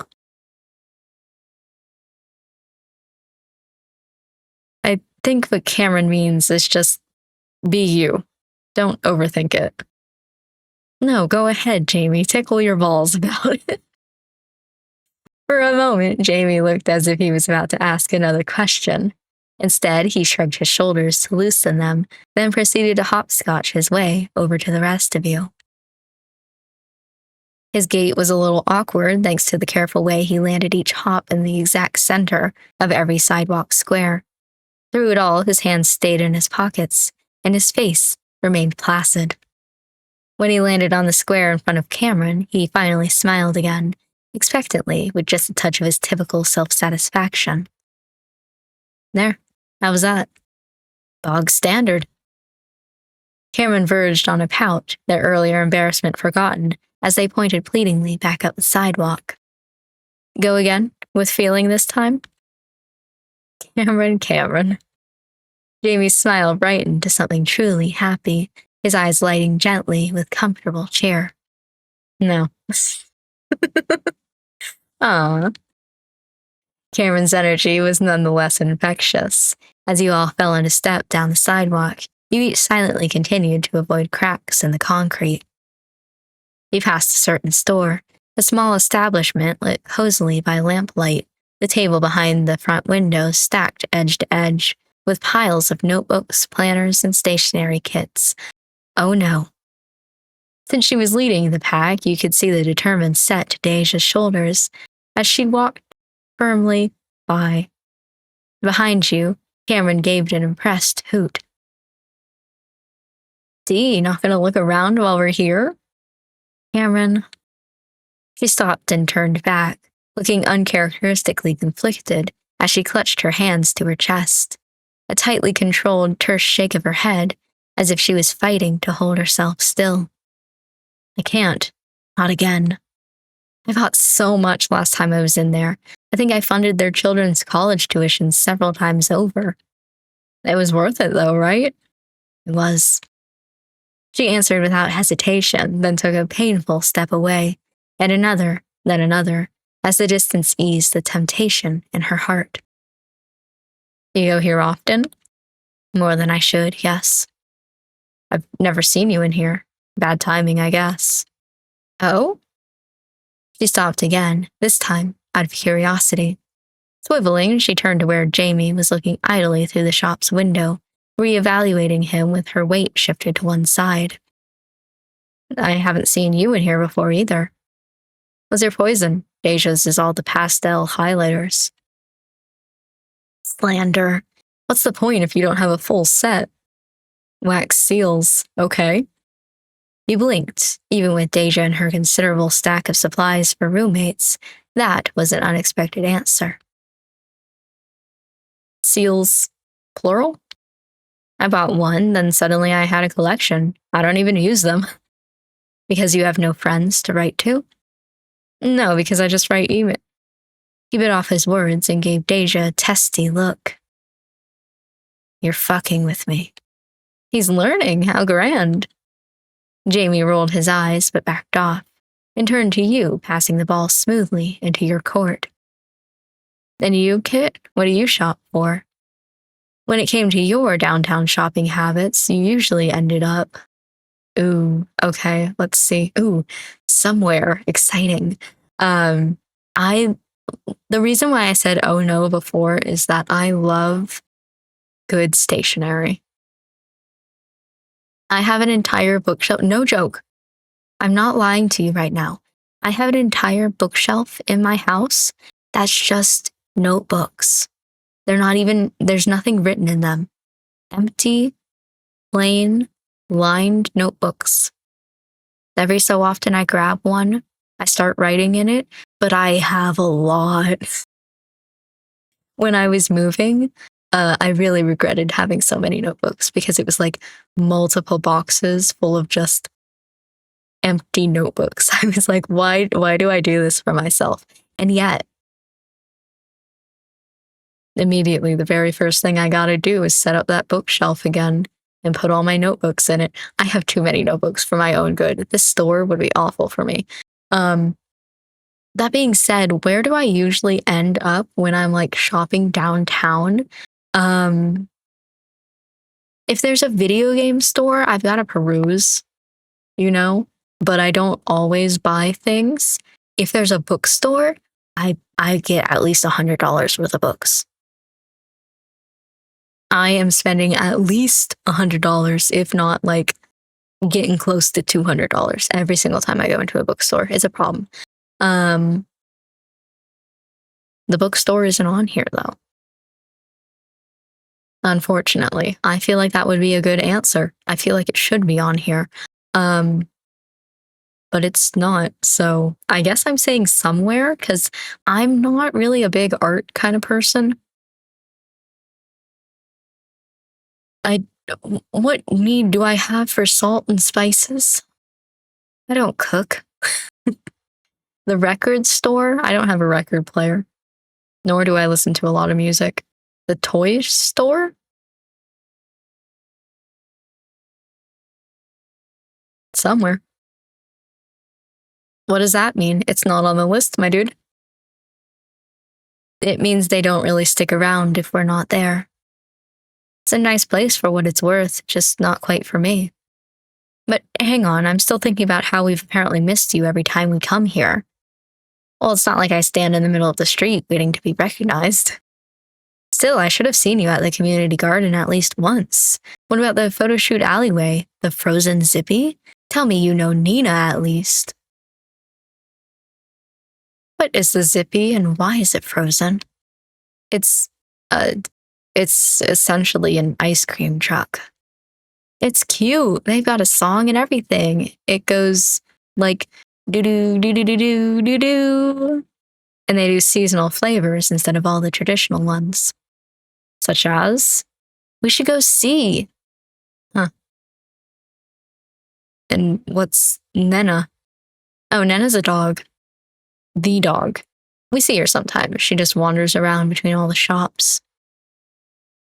Oh. A terrier with one brown ear, one black? Yeah, wait, so you do know Nena? I just call her dog. Sup, dog? He said it as blandly as possible, and now it was the three of you's turn to stare. You do mean the one that lives at the thrift shop, right? Deja cut in, slinging an arm over your and Cam's shoulders and stepping close. My friends, I believe we found our Nena. Nena Whisper? I still don't know how to pronounce this dog's name. Oh my god, you're right. Okay, explain again. We see Nena around sometimes, but we haven't been able to figure out where she lives. We're just a little surprised, that's all. I see. She lets us pet her, but she's pretty free-spirited. We didn't want to chase her around, so... Deja adjusted as well, leaning gently into you with her cheek pressed to your temple. Jamie took the hint, clearing his throat lightly as his head tipped to one side. Well, it's an anticlimactic resolution, but I can solve that particular mystery for you if you'd like. Don't get me wrong, ice cream's fine too. I want ice cream, y'all. I'm thinking about it right now. It's too cold for ice cream. I'll tell you the exact temperature it is outside. It's currently 36 degrees outside. Yeah, no, just kidding. It just changed on my phone screen. It's currently 34 degrees outside. Fahrenheit. However, ice cream sounds good. I want ice cream. Oh, I think I have a little one in my freezer, actually. Wait, do I? Shit, I was just in my freezer earlier, and now I can't remember if I have a single thing of ice cream. I want ice cream. Then a zippying we shall go. Sure, I'm down. You know where it is? I will in a minute. This way. If Deja had her preternatural sense for parking spots, Cam could locate the Zippy no matter where it was. Arguably, all they had to do was listen for its song, but still, they'd never led you astray. You came to a small enclosed park where a static melody crackled cheerfully in the air. The source, a squat vintage van, painted a cheerful pink and parked with its window open. So Zippy refers to the model? I think so. It's an old mail truck. Hello. Almost on cue, a young girl popped her head out of the window. She wasn't immediately recognizable, a new employee or a part-timer, so for Cameron's sake, he opted to take the lead. Hi. Welcome. Is this your first time visiting us?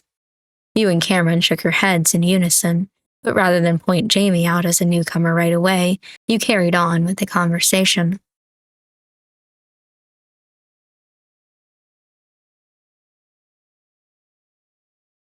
What do you got today? Here you go. She unrolled a small square of fabric, weighted at the corners with magnets so it stuck neatly to the side of the van.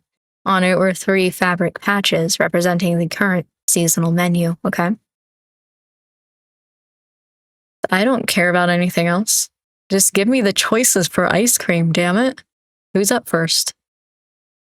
Yeah?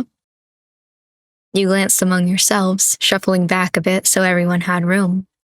From his spot in your improvised group huddle, Jamie leaned in a little, loose ends of his hair slipping down over one shoulder as he examined the menu in closer detail. I think I'll go with this one. Oh, okay, very informative. Let me choose ice cream flavors, goddammit. Let me live vicariously through these characters. Deja tapped the leftmost patch, then glanced at Cameron, moving her hand over to the middle patch next. And this one's for them. You go ahead, Kit. I'm still thinking. Well, no need to rush him. You pointed to. Huh? A bundle of vivid red stems with a crown of green leaves. Sounds like rose. Half a red apple inside a tall glass cup. Or a lumpy yellow squash with a curly stem. What the fuck is up with these ice cream like, I know we said seasonal, but like, what the fuck?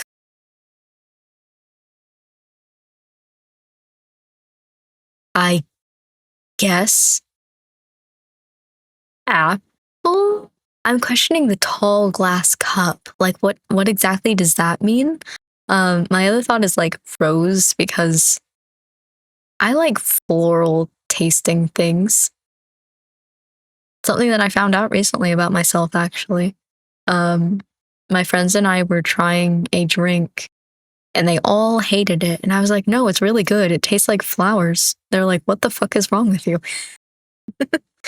I'm hoping the tall glass cup doesn't mean that it's like cider or something. I don't know. I'll have this one. Finally, Jamie reached out, brushing his pointer finger against the right side patch. This one, please. Isn't the right side the... Oh no, the squash. Interesting. I wanted to know what he was getting. You got it. After sorting out your payments, the vendor disappeared into the back of the truck, returning with several serving cups balanced in her hands.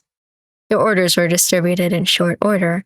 A cup of blossom pink sorbet for Deja, one each of a pale amber sorbet for you and Cameron, and a warm sunset orange ice cream for Jamie.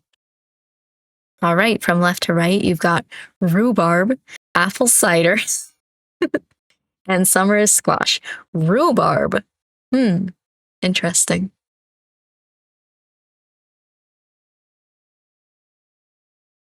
Desserts in hand, you settled at one side of the plaza. One by one, you got comfy and dug in. Your first spoonful filled your mouth with a familiar combination of cinnamon, nutmeg, and citrus zest, all overlaid by a clear, cold rush of apple flavor. You hummed your satisfaction, making eye contact with Cameron as they did the same. Mm-hmm. You traded enthusiastic nods, too busy snacking to chatter properly. All right, final thoughts?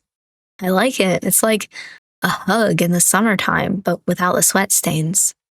Ugh. I said without. All cozy, zero icky. Jamie?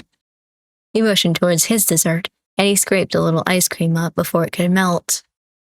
It's mellow, not too sweet. That's a good thing. I gotta say, squash ice cream is a pretty weird turn of phrase. Is it? I rather enjoy it. Nothing wrong with that. Deja, what about yours? Your roommate shrugged amicably, throwing you a peace sign to emphasize her relaxed state. It's pink. What more could I ask for? For a moment, you'd achieved the peaceful, lazy breakaway from the study room that you've been looking for.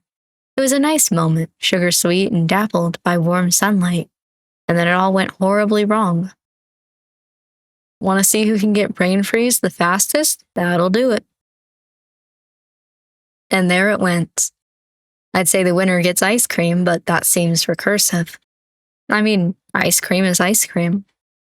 They both looked to you and Deja, waiting expectantly. No. You didn't hesitate to show your hesitation, looking wistfully down at your cup.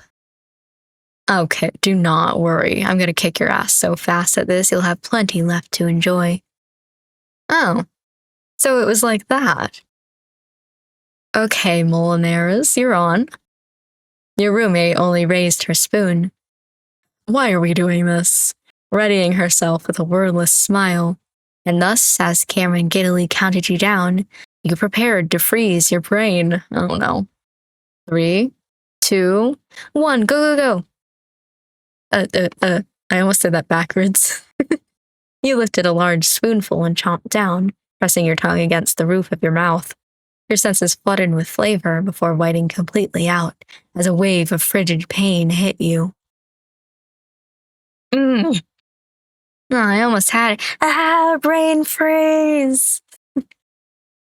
Cameron smacked their forehead with the heel of one hand, a mere second after you did the same, all in vain as you both screwed up your faces against a tide of short-lived agony.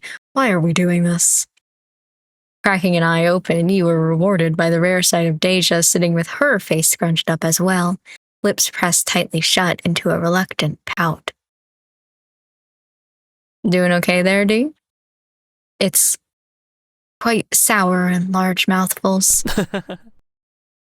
That drew an abrupt laugh from Jamie, which he politely smothered with the back of his hand. Well, it seems Kit emerges the victor. Yippee! You pointedly looked at Jamie's cup, and he rolled his eyes, then lifted a large blob of ice cream and downed it. He chewed, clearly attempting to shock his nerves as quickly as possible, and then... Why did I do this? Ow. Ultimately, the decision was made to not go for a second round.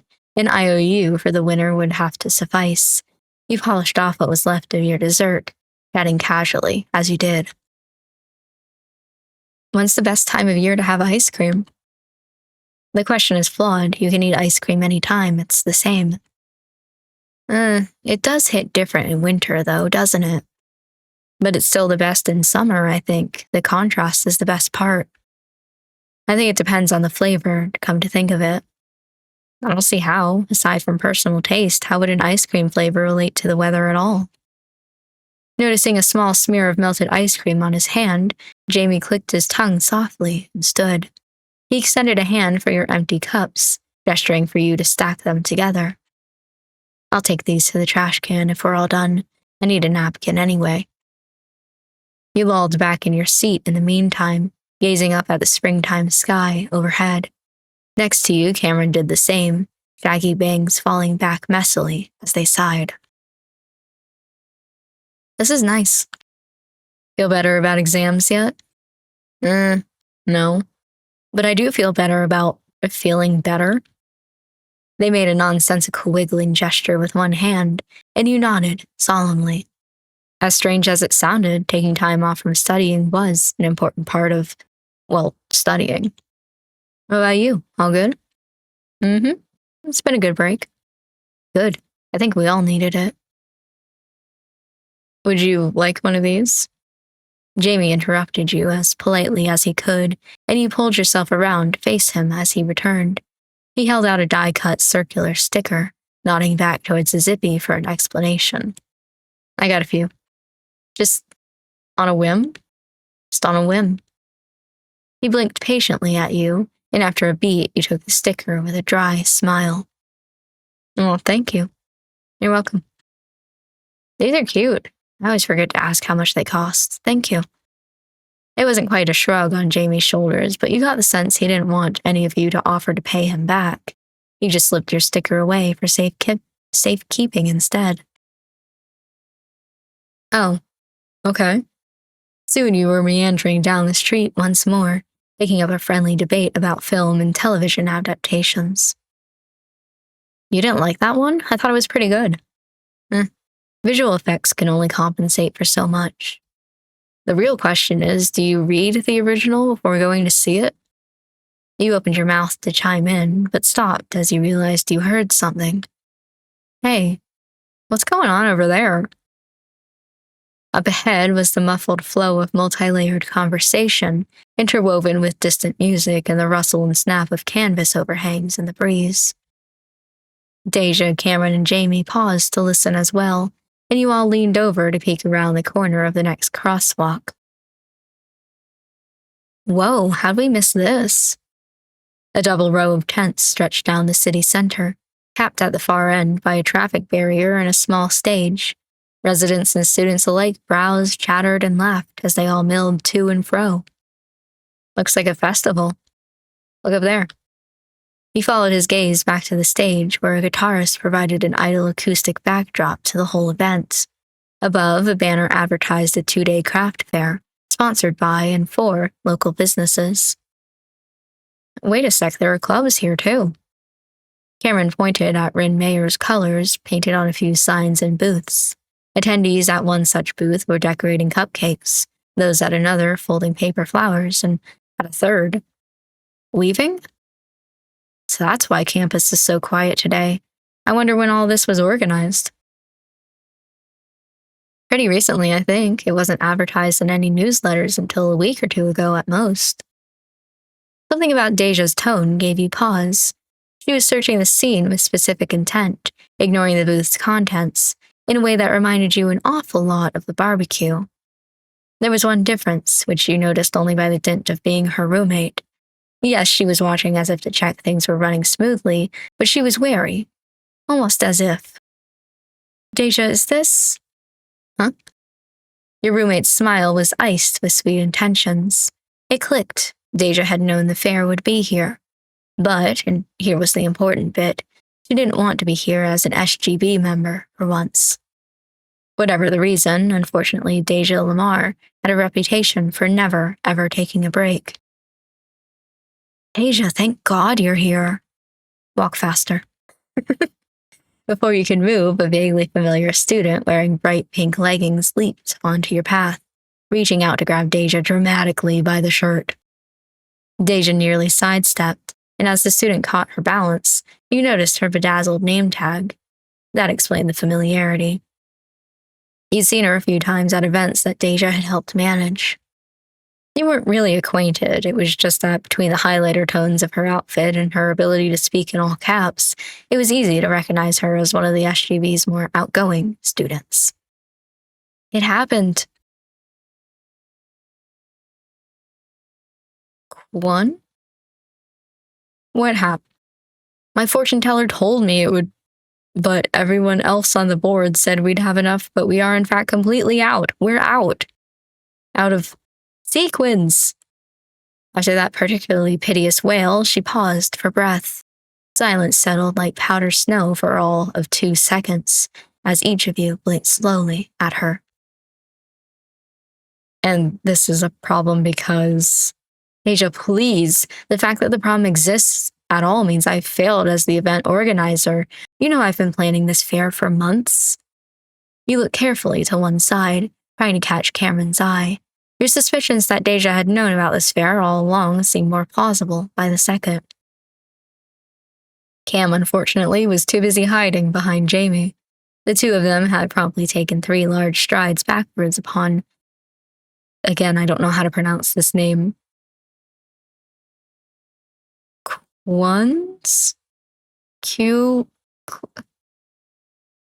Q's arrival, trying to look as uninvolved as possible. I don't even know where to begin with that name, I'm so sorry. That left you next to your roommate, not that you needed to speak up anytime soon. Their distress seemed largely focused on Deja and Deja alone. Be reasonable. If you really need more sequins, you can go buy them. Yeah, I could if I hadn't lost my wallet, and if we weren't understaffed, and if we had enough budget left over, and if everyone who needs more would stop asking me when we're getting more. How many clubs asked you for sequins? All of them. That was surely an exaggeration, but before you could try to point that out, they latched onto Deja's arm, turning at the last second to wave frantically with her other hand. Oh, hi, Cameron. Hi, Kit. You waved a little back out of confusion more than anything. You didn't recall ever introducing yourself to her, but of course there was no time to ask. I'll bring her back to you, I promise. Meow? And she dove between 2 tightly spaced tents, dragging Deja along into the next aisle and beyond. Meow? To make matters worse, when you turned to ask what that had been about, Jamie and Cameron were both gone. What the fuck? Now what were you supposed to do? Oh, man. I guess we gotta look for Cameron. I assume they're still together. You couldn't be sure if they'd stuck next to Jamie or not, but if Cameron was wandering around in a crowd on their own, you couldn't help but worry. You inched back into the flow of foot traffic, drifting between larger groups of people as you started searching both sides of the street. Sorry, excuse me, just passing by, sorry. Of course, it was much easier to get lost in a crowd than it was to find someone lost in a crowd. You had to slow down to search, and people at each booth tried to talk to you as a result. What is it? I saw him. I think he's at the fair. Well, I know where Jamie is. Saw who? While you extricated yourself from yet another conversation, you heard a tangle of sentences 1 aisle over, near a tented booth run by one of the local businesses. It wasn't the first exchange that gave you pause. It was the wash of voices that quickly followed, as laughter varying intents and volumes filled the air. Jamie. Hot Jamie? Yes, obviously hot Jamie. You tilted your head and crept closer, slipping behind a tall stack of unused chairs. Maybe this was the reason Jamie had disappeared so quickly while you'd been preoccupied. The strangers, at least 3 of them, all sounded like Rin Mayer students. Did you see which way he went? No, he's the one that got away. Every time. There was a chorus of sighs from the wistful to the mocking. Someone with a more acerbic tone took over, their words clipped so that you had no problem imagining the disdain on their face. You'd think WMU's most popular bachelor wouldn't spend so much time playing hard to get. Maybe that's part of the appeal. It's all in the chase. Come on, I'd rather chase someone who I can have a real conversation with.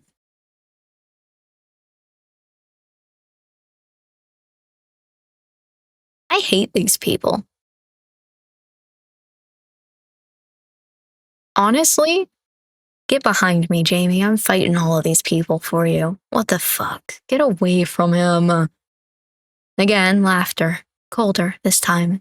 You shifted on your feet, keeping quiet despite the ugly prickle in your stomach. Let me fight them. Oh, you kids know Jamie. A new voice joined the conversation. Someone much older who kept a warm, friendly tone despite the topic at hand. He was probably the vendor at the tent you were eavesdropping on. There was a bit of a pause before a student spoke up. Yeah, you know him too? Sure, he comes by the downtown markets pretty often. Sweet guy, always fun talking to him. You weren't sure which half of that puzzled you more, the part where even a non-student found Jamie sweet, or the part where he spoke to shopkeepers frequently enough that they called it fun. I remember when he got those bookends from you for 30% off? Don't remind me. He haggled me down for a whole hour. Sorry, I don't think you're talking about Jamie? Order? Well, I don't know his full name, but he's a tall blonde fellow, isn't he? Goes to your school? Yeah, sorry. That just didn't sound like anything he'd do. He's not that chatty. Sure, don't mind me. You let me know if you're interested in anything here. I am. The conversation subsided into some low rumbles or mumbles, and after a moment, the students moved away and rejoined the crowd. You stepped out of your hiding spot, returning to your side of the street. You hadn't heard what you were hoping for, namely a clue as to wherever Jamie had gone.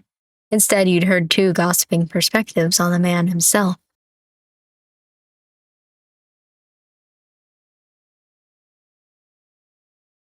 Was that really what other students thought about him? Let's focus on the students. I'm going to fight them. It hadn't necessarily felt good listening to people your age talk about him like that.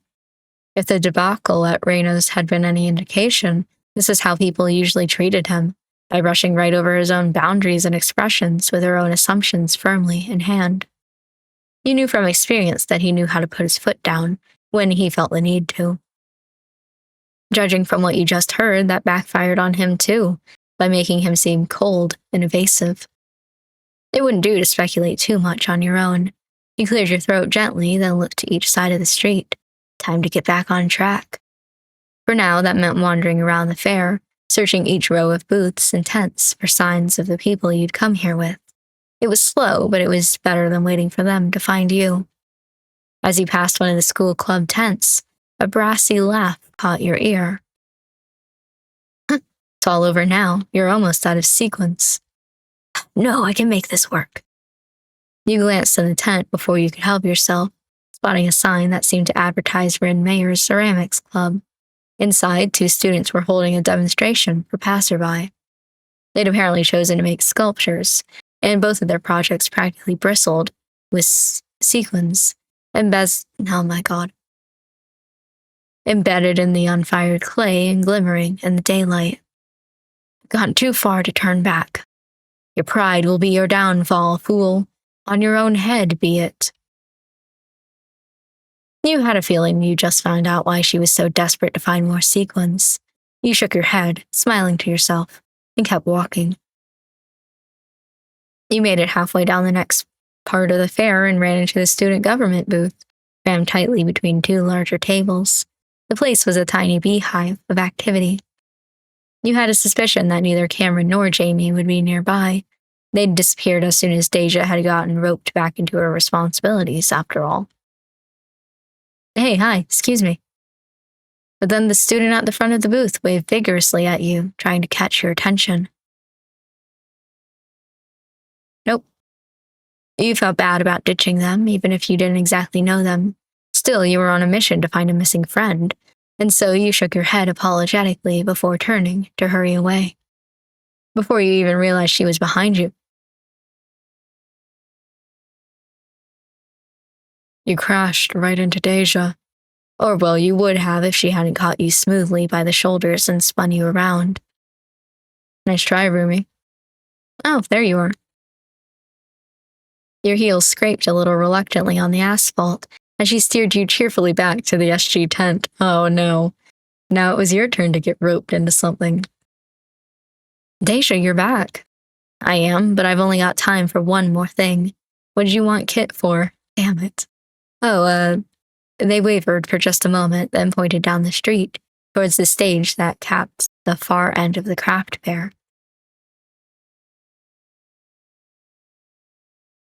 Our next performers had to cancel. We've got about a half-hour gap now. And so you asked for me? Keegan's still up there, but could you go tell him he has to adjust his set list? Okay. Out of habit more than anything, you looked at Deja. She was quick to nod, looking rather agreeable despite the added errand. Sure, here, this is from her.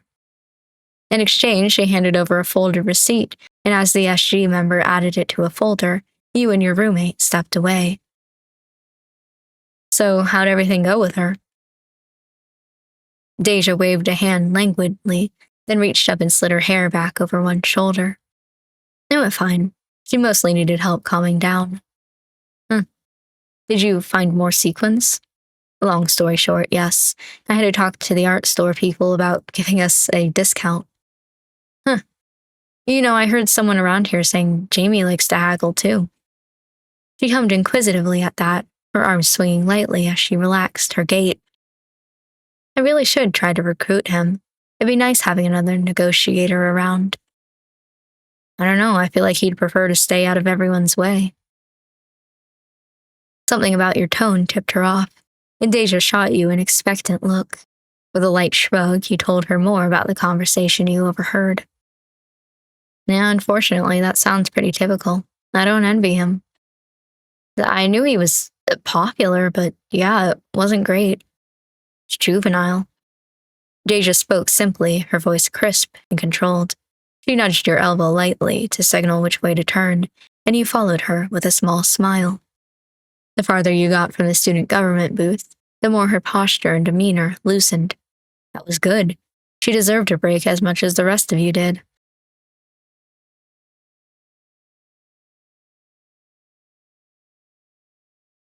Did you want to come here because of the craft fair? If you must know, yes. She chuckled darkly, hooking her fingers together behind her back. I got a few texts while we were studying asking for any spare board members to come help out. Was that all? There may have been some free samples on offer as well. Why do all this in the first place? Isn't it obvious? The look that crossed her face was one of smug, self-satisfied confidence. Nobody else can do it as well as I can, so why not get it done myself? How'd she know who I was earlier? I mean, you've been to enough events with me that she figured it out. I have a second question. Is it the meowing? She does that when she moves through small spaces. I've never asked why. I mean, okay. It's a weird thing to say, but I can kind of understand because, like, nobody normally does that. So it's a way to get people's attention. You know? Like, if you just say, hey, coming through, people are probably not going to look at you. But if you meow, they're going to be like, what the fuck? Like, I have this specific way that I put my hands. I don't know how to explain it. When just like together, I guess. And then like when I'm going a specific way, I move just the fingers of my hands in that direction. You know, so like the people who are in front of me can know which way like I'm planning to go. And then sometimes I'll say beep beep. But like for the most part, it's me kind of like clapping my hands together and then moving the fingers. Like, if you've ever put your hands together and, like, waved them? No, because wave kind of sounds like a different... I need a hand cam. But I mean, like, in an ocean wave sort of thing. Like, not just waving, like, hello, but, like, I don't know, back and forth. But it's directional. Hey, is it hard handling SGB work on top of everything else you do? Yes and no. Deja shrugged fluidly, as if she'd answered this question dozens of times before. I do have to be careful with my time and energy. But you've never seen me get tired of it, have you? I would. The next look she threw you was openly playful, and you chuckled in return. That I have not. That's all. The two of you ducked under the string of flags that kept people from getting too close to the stage, circling around to the stairs that led up to the raised platform. Seated near the edge was another, also vaguely familiar student. Based on the guitar case near their feet, this was the performer you were looking for, but... Hey, we played volleyball together, didn't we? Yeah, I recognized from the name Keegan. Hi, Keegan. Got a sec? Sure. He was sitting backwards in his chair with his arms folded across the back and his chin resting on top. Their easygoing energy fit into this laid-back event much better than it had at the volleyball game. Got an SG update for you. The next act couldn't make it. Deja laid the facts out quickly, and Keegan nodded sedately. They didn't seem too surprised, or maybe they were sleepy. It was a little hard to tell from his expression alone. That's fine. You need a second to get set up? I had a feeling. I knew I was going to be roped into this somehow. It took you a moment to realize he was addressing you specifically. No, you need to go on for twice the amount of time you think you are. Oh, no, I'm not replacing them. Sorry. You shook your head, but Keegan only nodded again, adding a little shrug of one shoulder. He didn't seem that bothered by the change in plans. Okay, so I guess I have free reign for a bit? Yeah, you can just freestyle whatever you feel up to. Are you performing for the entire fair? No breaks? It's not as bad as it sounds. You squinted slightly. Their tone had been pretty placid, and so was the tiny chuckle they let out next. Really, I don't mind. SG hired me, so I'm here for the day. It's a cushy gig. They're paying me in sequins. Just kidding. He tipped a little wink in Deja's direction, and your roommate rolled her eyes. So word was getting around the fair about that, huh? Okay, as long as you know. Break a leg. Will do, Vice Prez. Will do. Free at last, free at last. Deja gave a sing-song sigh, and together you wove a meandering path into the other half of the craft fair. Come to think of it, where are the others? I don't know. What I want to know, I lost all three of you at almost the same time. Kit! Thankfully, before you needed to explain any further, a familiar head of messy hair crested the crowd, bouncing as if a certain somebody were jumping up and down. Over here! They bobbed out of sight, so you and Deja worked your way closer. Crossing to the other side of the street, you finally found Cameron at a local business booth. Are you all done with work? Uh-huh, sure am. What are you up to? Behold! A chicken. A man! With an impish giggle, they gestured at the table's inventory. Glass jars and cups of all sizes, labeled with neat stickers and filled with colorful, fragrant wax. I do love a good candle. Yes, but the question is, which candle? Cameron nodded grimly. Out of the whole section, they'd arranged a semicircle of options in front of them, with all the care and precision of an expert sommelier. A candelier? I want to get one, but how do I decide? Have you tried smelling them? Yeah, I've tried smelling them. I just can't tell them apart anymore, which is where you two come in. Deja snickered and scooped up a candle without further ado, checking its name before holding it closer to her face and breathing in. You did the same, starting at the other end of the semicircle. What's your favorite kind of candle, by the way? Maybe we can find it. You were in the business of smothering any unwanted odors. Ambiance, freshened up a room. Funniest name. Oh no, I don't like any of these. This is so sad. I like cologne scents. So, like, no matter what it is, because like I went out and I bought handmade soap a couple days ago. I like more masculine scents, specifically cologne, but the soap that I bought the other day was whiskey. So I don't know that any of these are really me. Probably not freshened up a room. Not really the funniest name. I will say that the funniest name candle that I have is called Him. Who is he? Why does he smell good?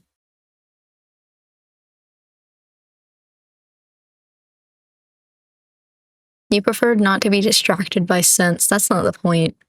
I don't know, I guess the heavier the scent, the better, you know, because, like, you can smell it, but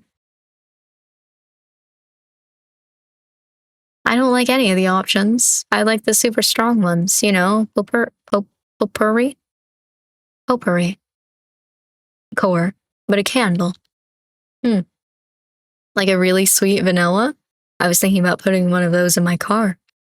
While driving? I wouldn't light it. And normally I disagree, but it would cover up that curly fry smell. My car smells like fries? Just a little bit under the air freshener. Oh God. Deja's nails tapped softly on glass. She was holding a sky blue candle with a delicately printed label, which had a light scent. These are nice. I'm surprised I haven't seen this shop around before. The vendor told me they're pretty new to the area. Neat, huh? Are either of you getting one? Maybe next time. I gotta go sneakily find out what my parents like first. I'll hold off for now, too. So they said, but Deja did note the names of several noteworthy candles on her phone, and Cameron made sure to grab a business card before you left. You didn't get too far as high-pitched chorus of delighted chatter sounded nearby. Before you could decide whether to hurry away, you heard something else. A sharp, tinny bark. So cute. Hi, sweetie. Whose dog is that? Cameron let out a little gasp, appearing electrified by the sound alone. Could it be? Of all times for Jamie not to be around, huh? Sitting on the curb was a small, flop-eared terrier, her short tail thumping contently as she gazed at everyone huddled around her. Nena, there you are. Nena perked up her ears, twisting to look wistfully over her shoulder at you. There was no resisting that eternally puppyish expression. You had to go give her a scratch or two at least. How'd you make it all the way up to the middle of a craft fair, girl? Guess we should have known she'd be at the busiest place in town. You let Nena sniff your hand, waiting for her approval before you rubbed your thumb over the little patch of black fur on her brow. There was an undeniable irony to how you'd finally found the elusive downtown dog, only for Jamie to be absent. Joke's on you. He can shapeshift into a dog. However, such irony was short-lived thanks to the dog in question. You hadn't pet her for long, but still, Nena hopped to her feet, shook herself briskly, and trotted off. Nena, wait!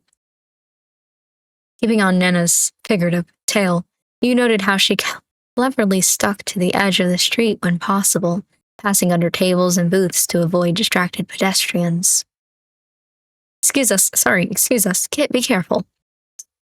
Maybe it was fine for a little dog to avoid collisions this way, but you were going to have a harder time of it. Oh no.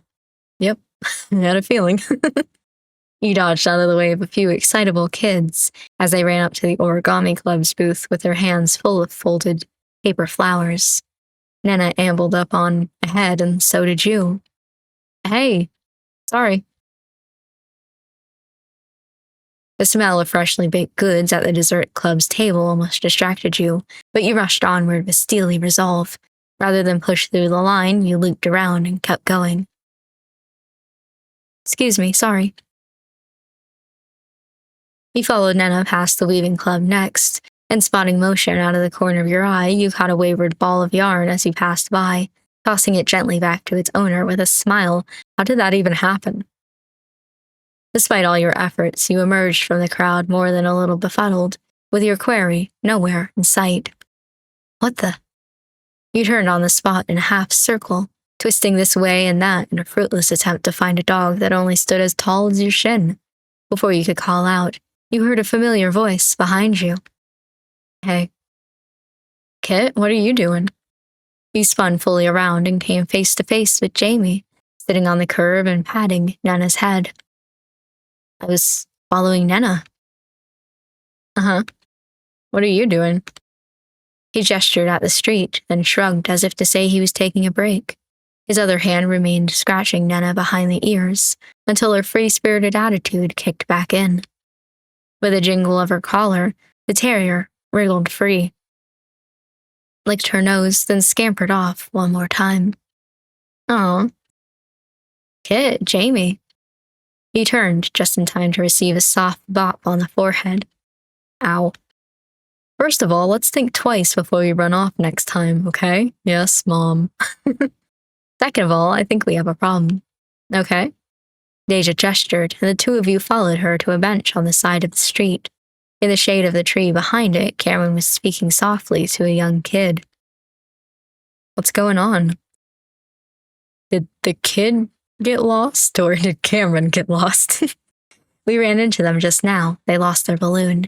Cam's trying to cheer them up. Jamie, you're tall. Go get it. Could we get them another?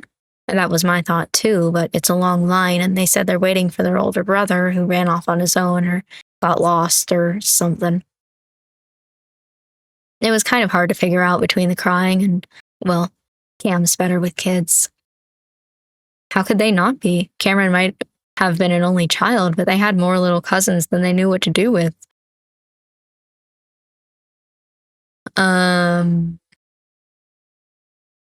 Yep, that's my first thought.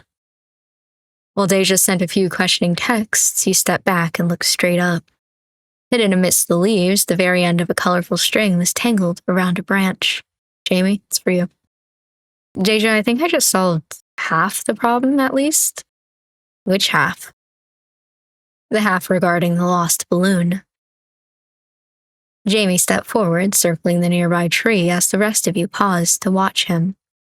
He found a foothold and boosted himself up, latching onto a low branch with a grunt. Quickly but awkwardly, he clambered up onto the joint between the branch and the tree's trunk. Jamie, what the heck? What are you doing, man? Jamie was too busy finding his balance to respond. He sat up carefully on his knees, shuffling forward a bit, and twisted to reach all the way up, snagging the string where it was caught on a branch. For the record, I was just about to point that out. Oh, hey buddy, look at that. After some rustling, Jamie lowered back down, dropping his hand with the string looped around his fingers. He reached up in turn, unwinding it and pulling the entire balloon free. And just as he went to hand it back to its owner, the patter of small footsteps brought the kid's brother back to the scene, with 2 brand new balloons in his hands. Oh, all's well that ends well. From there, it was Cameron who volunteered to escort the kids over to a help desk. Deja went along to help with navigation and talking to staff. That left you to wait for Jamie as he slouched a little on the tree branch overhead. If I'd known that was going to happen, I wouldn't have come up here. But now we know your cold exterior hides a shiny golden heart. You thought otherwise? I'm hurt. So you coming down? I can't. And thus it was your job to find him a stepladder. It took 10 minutes to get him down, and by then Deja and Cameron were back. The distant melody of a stage faded, and with a hum, a second microphone clicked on. That would be the end of Keys. Okay, I didn't know we were on a nickname basis with them. Freestyle break, and the start of whichever act was scheduled to start. Attendees began drifting closer as a result, funneling down the street in a gentle current. As space opened up, you idly scanned the nearby tables until one caught your eye. By the way, this whole thing was just us going downtown for a little bit while Elio and Percy were out running around campus. Like, they have to have gone back by now and been like, where the fuck did everyone go? It was another club booth with folding stools that implied visitors could take their time and linger. The students there were sorting through plastic boxes, but they stopped as you approached. Hello? Hey, don't mind us, we're still open. Well, we're not selling anything, but you know what I mean. Oh, hey, Viv. Deja, glad to see you made it. Want to make something? Viv held up a box. Inside were compartments packed neatly with colorful beads and charms, as well as an assortment of clasp connectors and clips. Not a single seat at the table was taken, meaning you had time and space to yourselves. The 4 of you glanced among yourselves, eyes meeting in silent conversation. Yes, please. You were seated in short order, Cameron and Jamie on one side of the table and you and Deja on the other. Viv stood at the narrow end, passing out spools of glossy nylon cords.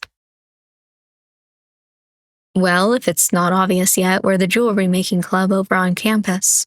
You can make anything really, but we've got some tutorials for bracelets and necklaces if you want inspiration. She slid some and back we go. She slid some laminated sheets onto the table and started unstacking boxes and bags full of beads. If you're looking for a charm in particular, we have a list on the back of that sheet, too. Just look for the little code that tells you which box it's in. Deja flipped a sheet over, and he looked over her shoulder at the finely printed double column of text filling the page. The jewelry making club did not mess around. Hey, what if we all made matching bracelets? Yeah, obviously. Cameron lifted a finger to ward off any protests, then reached to bracket a portion of the laminated sheet with her fingers, the section listing a complete alphabet of letter beads. Okay. And we spell out one message across all 4 of them, then split them up, 1 per person. What's the message? I don't know yet. Who decides? Cameron's smile was instant, and their answer even more so as they raised 2 fingers in a snipping motion. Play you for it? Your expression crinkled with amusement. They may have been offering a game of chance, but it was clear that Cam wanted you all to come away from this with something silly on your wrists. At least Deja and Jamie were willing to play along, the former nodding graciously, and the latter blinking calmly. I always go scissors. Jamie, what's the thumbs up for? Bomb. Straight face, Jamie twitched his thumb in a motion that mimicked pressing a trigger button. Bomb defeats everything. I'm telling Geneva. Agreed. Disqualified on grounds of crimes against stationary kind. Oh, come on. Despite his displeased protests, he sat back easily enough, lowering his arm as he waited for the rest of you to sort out a proper winner. You and Deja had each thrown scissors, leaving only Cameron to hold up a closed fist. Damn.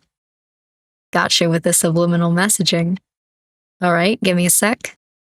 They pulled a tray of beads close and hunched over it, shielding whatever message they were planning out. In the meantime, you and the others started braiding simple bracelets out of cord. I wonder what would happen if you chose paper? Because then, everybody has chosen something that goes against everybody else. I guess you'd have to do another round, but is this the first year that clubs are participating in the fair? Yes and no. Before, if they wanted to participate, they had to sign up on their own with the event's sponsors.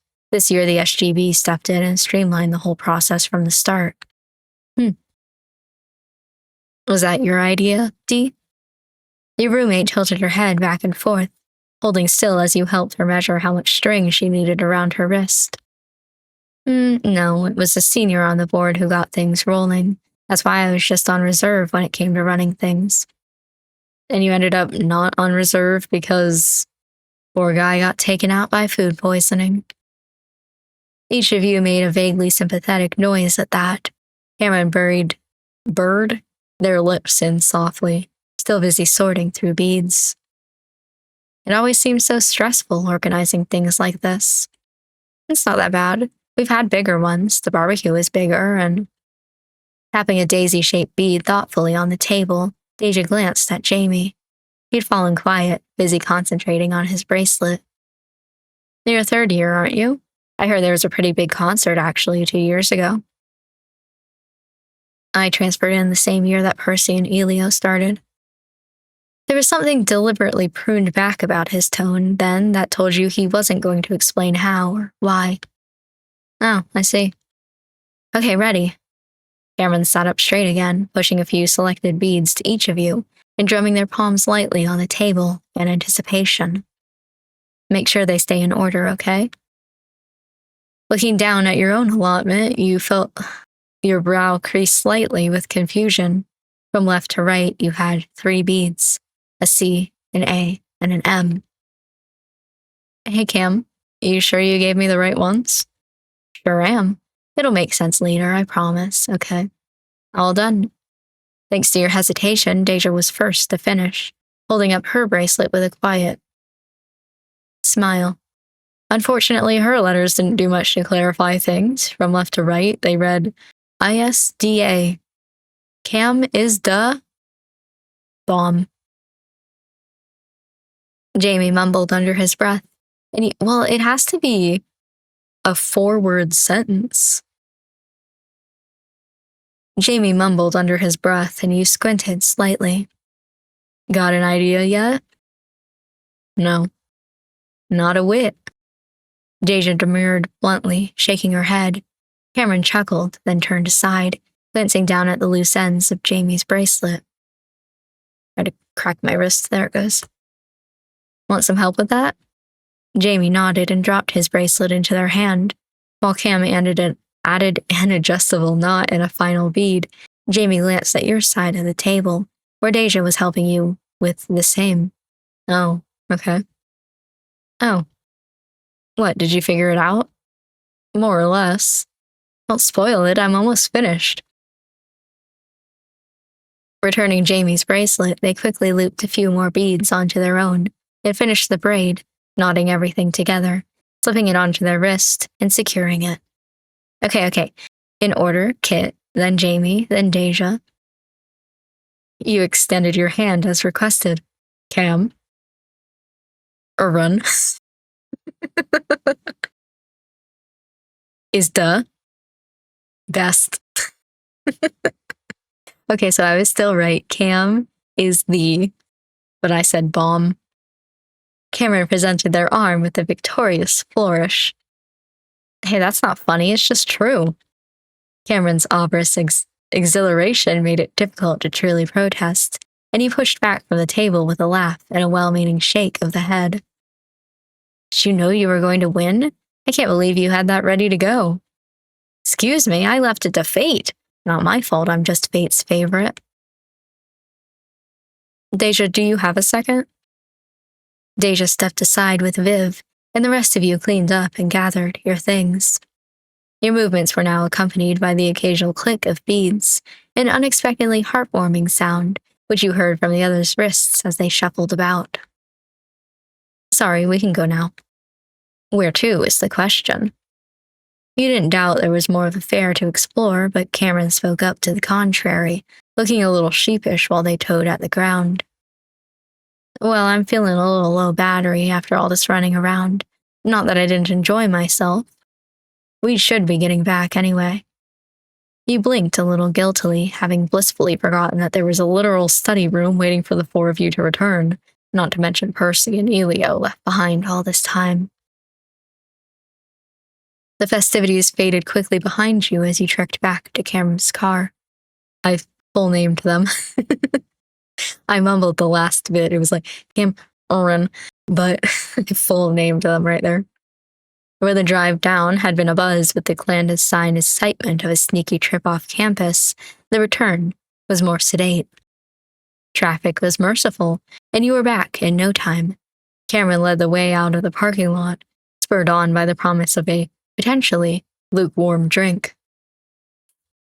Walking across the green, you were struck by the dreamy quality of the quiet that blanketed this part of campus. On your way out, it felt like the university was holding its breath, bracing for exams. Now, with your mind more rested, it felt more like a simple spring day's atmosphere. You smiled contently, even as you filed back indoors and arrived on the 4th floor. Hey, sorry about there's nobody here. You poked your head over their shoulder, and Deja and Jamie jostled for space on the other side. The study room was as you left it. Exactly as you left it, with nobody else inside. Did we really get back before they did? You considered asking where they were in the group chat, but any message with a timestamp would serve as proof of how late you'd returned to the room yourselves. Your sugar high had already faded, leaving you hungry for something more substantial. While you retook your seat, you couldn't help but think wistfully of Percy and Elio's so-called snack run. And as it turned out, you weren't the only one with wandering thoughts. Hey, Jamie? Yes, Cameron. What's your book about? He sighed softly and seemed to finally give in, head tilting forward as he picked up his book, and set it down again, pushing it an inch or so towards Cameron with a finger. If you're so curious, why don't you read it for yourself? That'd give you a better impression than any summary I can make. The door clicked open before Cameron could respond, and in came Percy and Elio, each balancing a tray of fountain drinks and laden with bags full of food. Where have you been? We've been here this entire time waiting for you. We're back. So you are. Heya. You and Cameron jumped up to help ferry everything safely to the tabletop, sorting out snacks, sodas, juices, and a disconcerting amount of chili fries in the process. Well, where have the two of you been? Not ditching, I hope. Yeah, there was a horse in the way. We had a detour. Oh. What about you? What were all you up to? Oh, this and that. Jamie's tone warned of incoming comeuppance, and your eyes darted over to him. He examined his nails in a show of casual indifference, then looked up to stare right at you.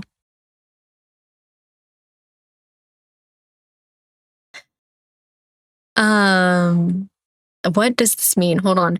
He thought you wouldn't spill the beans? Watch this. I'm not gonna tell. You blinked a few times in quick succession, then broke eye contact and laughed a little too abruptly. What? Hold on, I'm confused.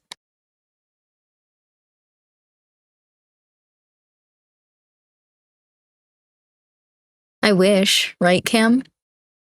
I too wish that had been the case. I understand now. He's saying, like, we got into some things and we're saying, oh, God, I wish we've just been sitting here the entire time. I get it. I don't know why that confused me so much. Your muted panic brought an amused glimmer to Jamie's eye, but he eased off without saying anything else. After your exams, maybe. Dude, you have exams too. You know what we all have? Chili fries. Your belated and impromptu lunch passed by in a flash. After the crumbs and crumpled napkins were swept away, all that was left was to get back to studying. Just like how Deja had put it when you first arrived, today was a long haul set aside to wrestle through the last of your exam prep. Man, I left all the hard questions for last. This sucks. Cameron's low whine prompted a few sympathetic mutters from around the table. Even after running off for as long as you had to admit spending the rest of the day indoors wasn't appealing. Could anyone really blame you if you slipped your phone out for one last distraction? You found a candid angle and pressed the shutter button before anyone noticed. Yep, sure enough. Oh, I love this. You can see Isda, Aaron, Bess. That's so cute. No, I didn't find my light. Don't mind me. It just felt like a good moment. Immortalizing our collective torment? How dastardly. Hey, it's not that bad, is it? At least we'll have something to compare to when we're finally past exams. He was right. You did have a deadline to keep, but at least you had a keepsake now, capturing how exactly you'd be getting there on film. Ooh, that one was really long. Oh my god. Okay. We're a little bit early for ending. It's only like a little bit after midnight, but I'm so tired of talking and reading. That was a lot. Also, we have more texts, but I assume this is for the next thing. Damn it, let me check and see.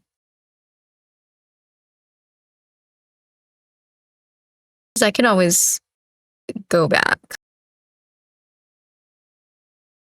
I'm just looking to see, basically, like, I'm not reading this out loud. I'm just looking to see, if there's anything interesting, whether or not I should be reading this before we, like, end. Yeah, I mean, this is about the study session, so, okay, hold on. I'll pretend like I wasn't looking. Whoa. All right, and then we got some text messages. Ooh. 5th floor. I think we stopped here at the no, so Anyone who wants a cinnamon roll, come by. It's 2 a.m., so yeah, and do you want a cinnamon roll or not? Yes, on my way. Caveat, we don't have icing yet. He needs powdered sugar for it. All we have is granulated. So anyone who comes, please be aware, you literally have to hand grind your own icing sugar. I never said it would be free. What if we just bring our own powdered sugar? Oh, do you have powdered sugar, Mace? You mean you didn't even ask people? I've been grinding this sugar for an hour. Nice. Needs more sequins. Oh boy, I love the way that the chat changes. Okay. Anyone up for another study session? You abandoned me for chili cheese fries, and we do it again. And then a picture of a cat. Great job, buddy. Yeah, I like it. The shapes are very fun. It's eclectic. Totally. Sure. I didn't even get to choose. It's modern art, Deja. You wouldn't understand. Yeah, you're right. I don't understand, LMAO. LOL, cute squirrel. LMAO. Maybe you could use some work. No, it's perfect already. Dog. Working hard or hardly working, Jamie? How's the exam prep going, Percy? Why didn't you just kick me instead? Come on, we've been studying at least a little. See? I don't know. Don't make me pull a Cameron. Hello? Deja, please, I'm so bored. Oh my fucking god. It's like you're in my head.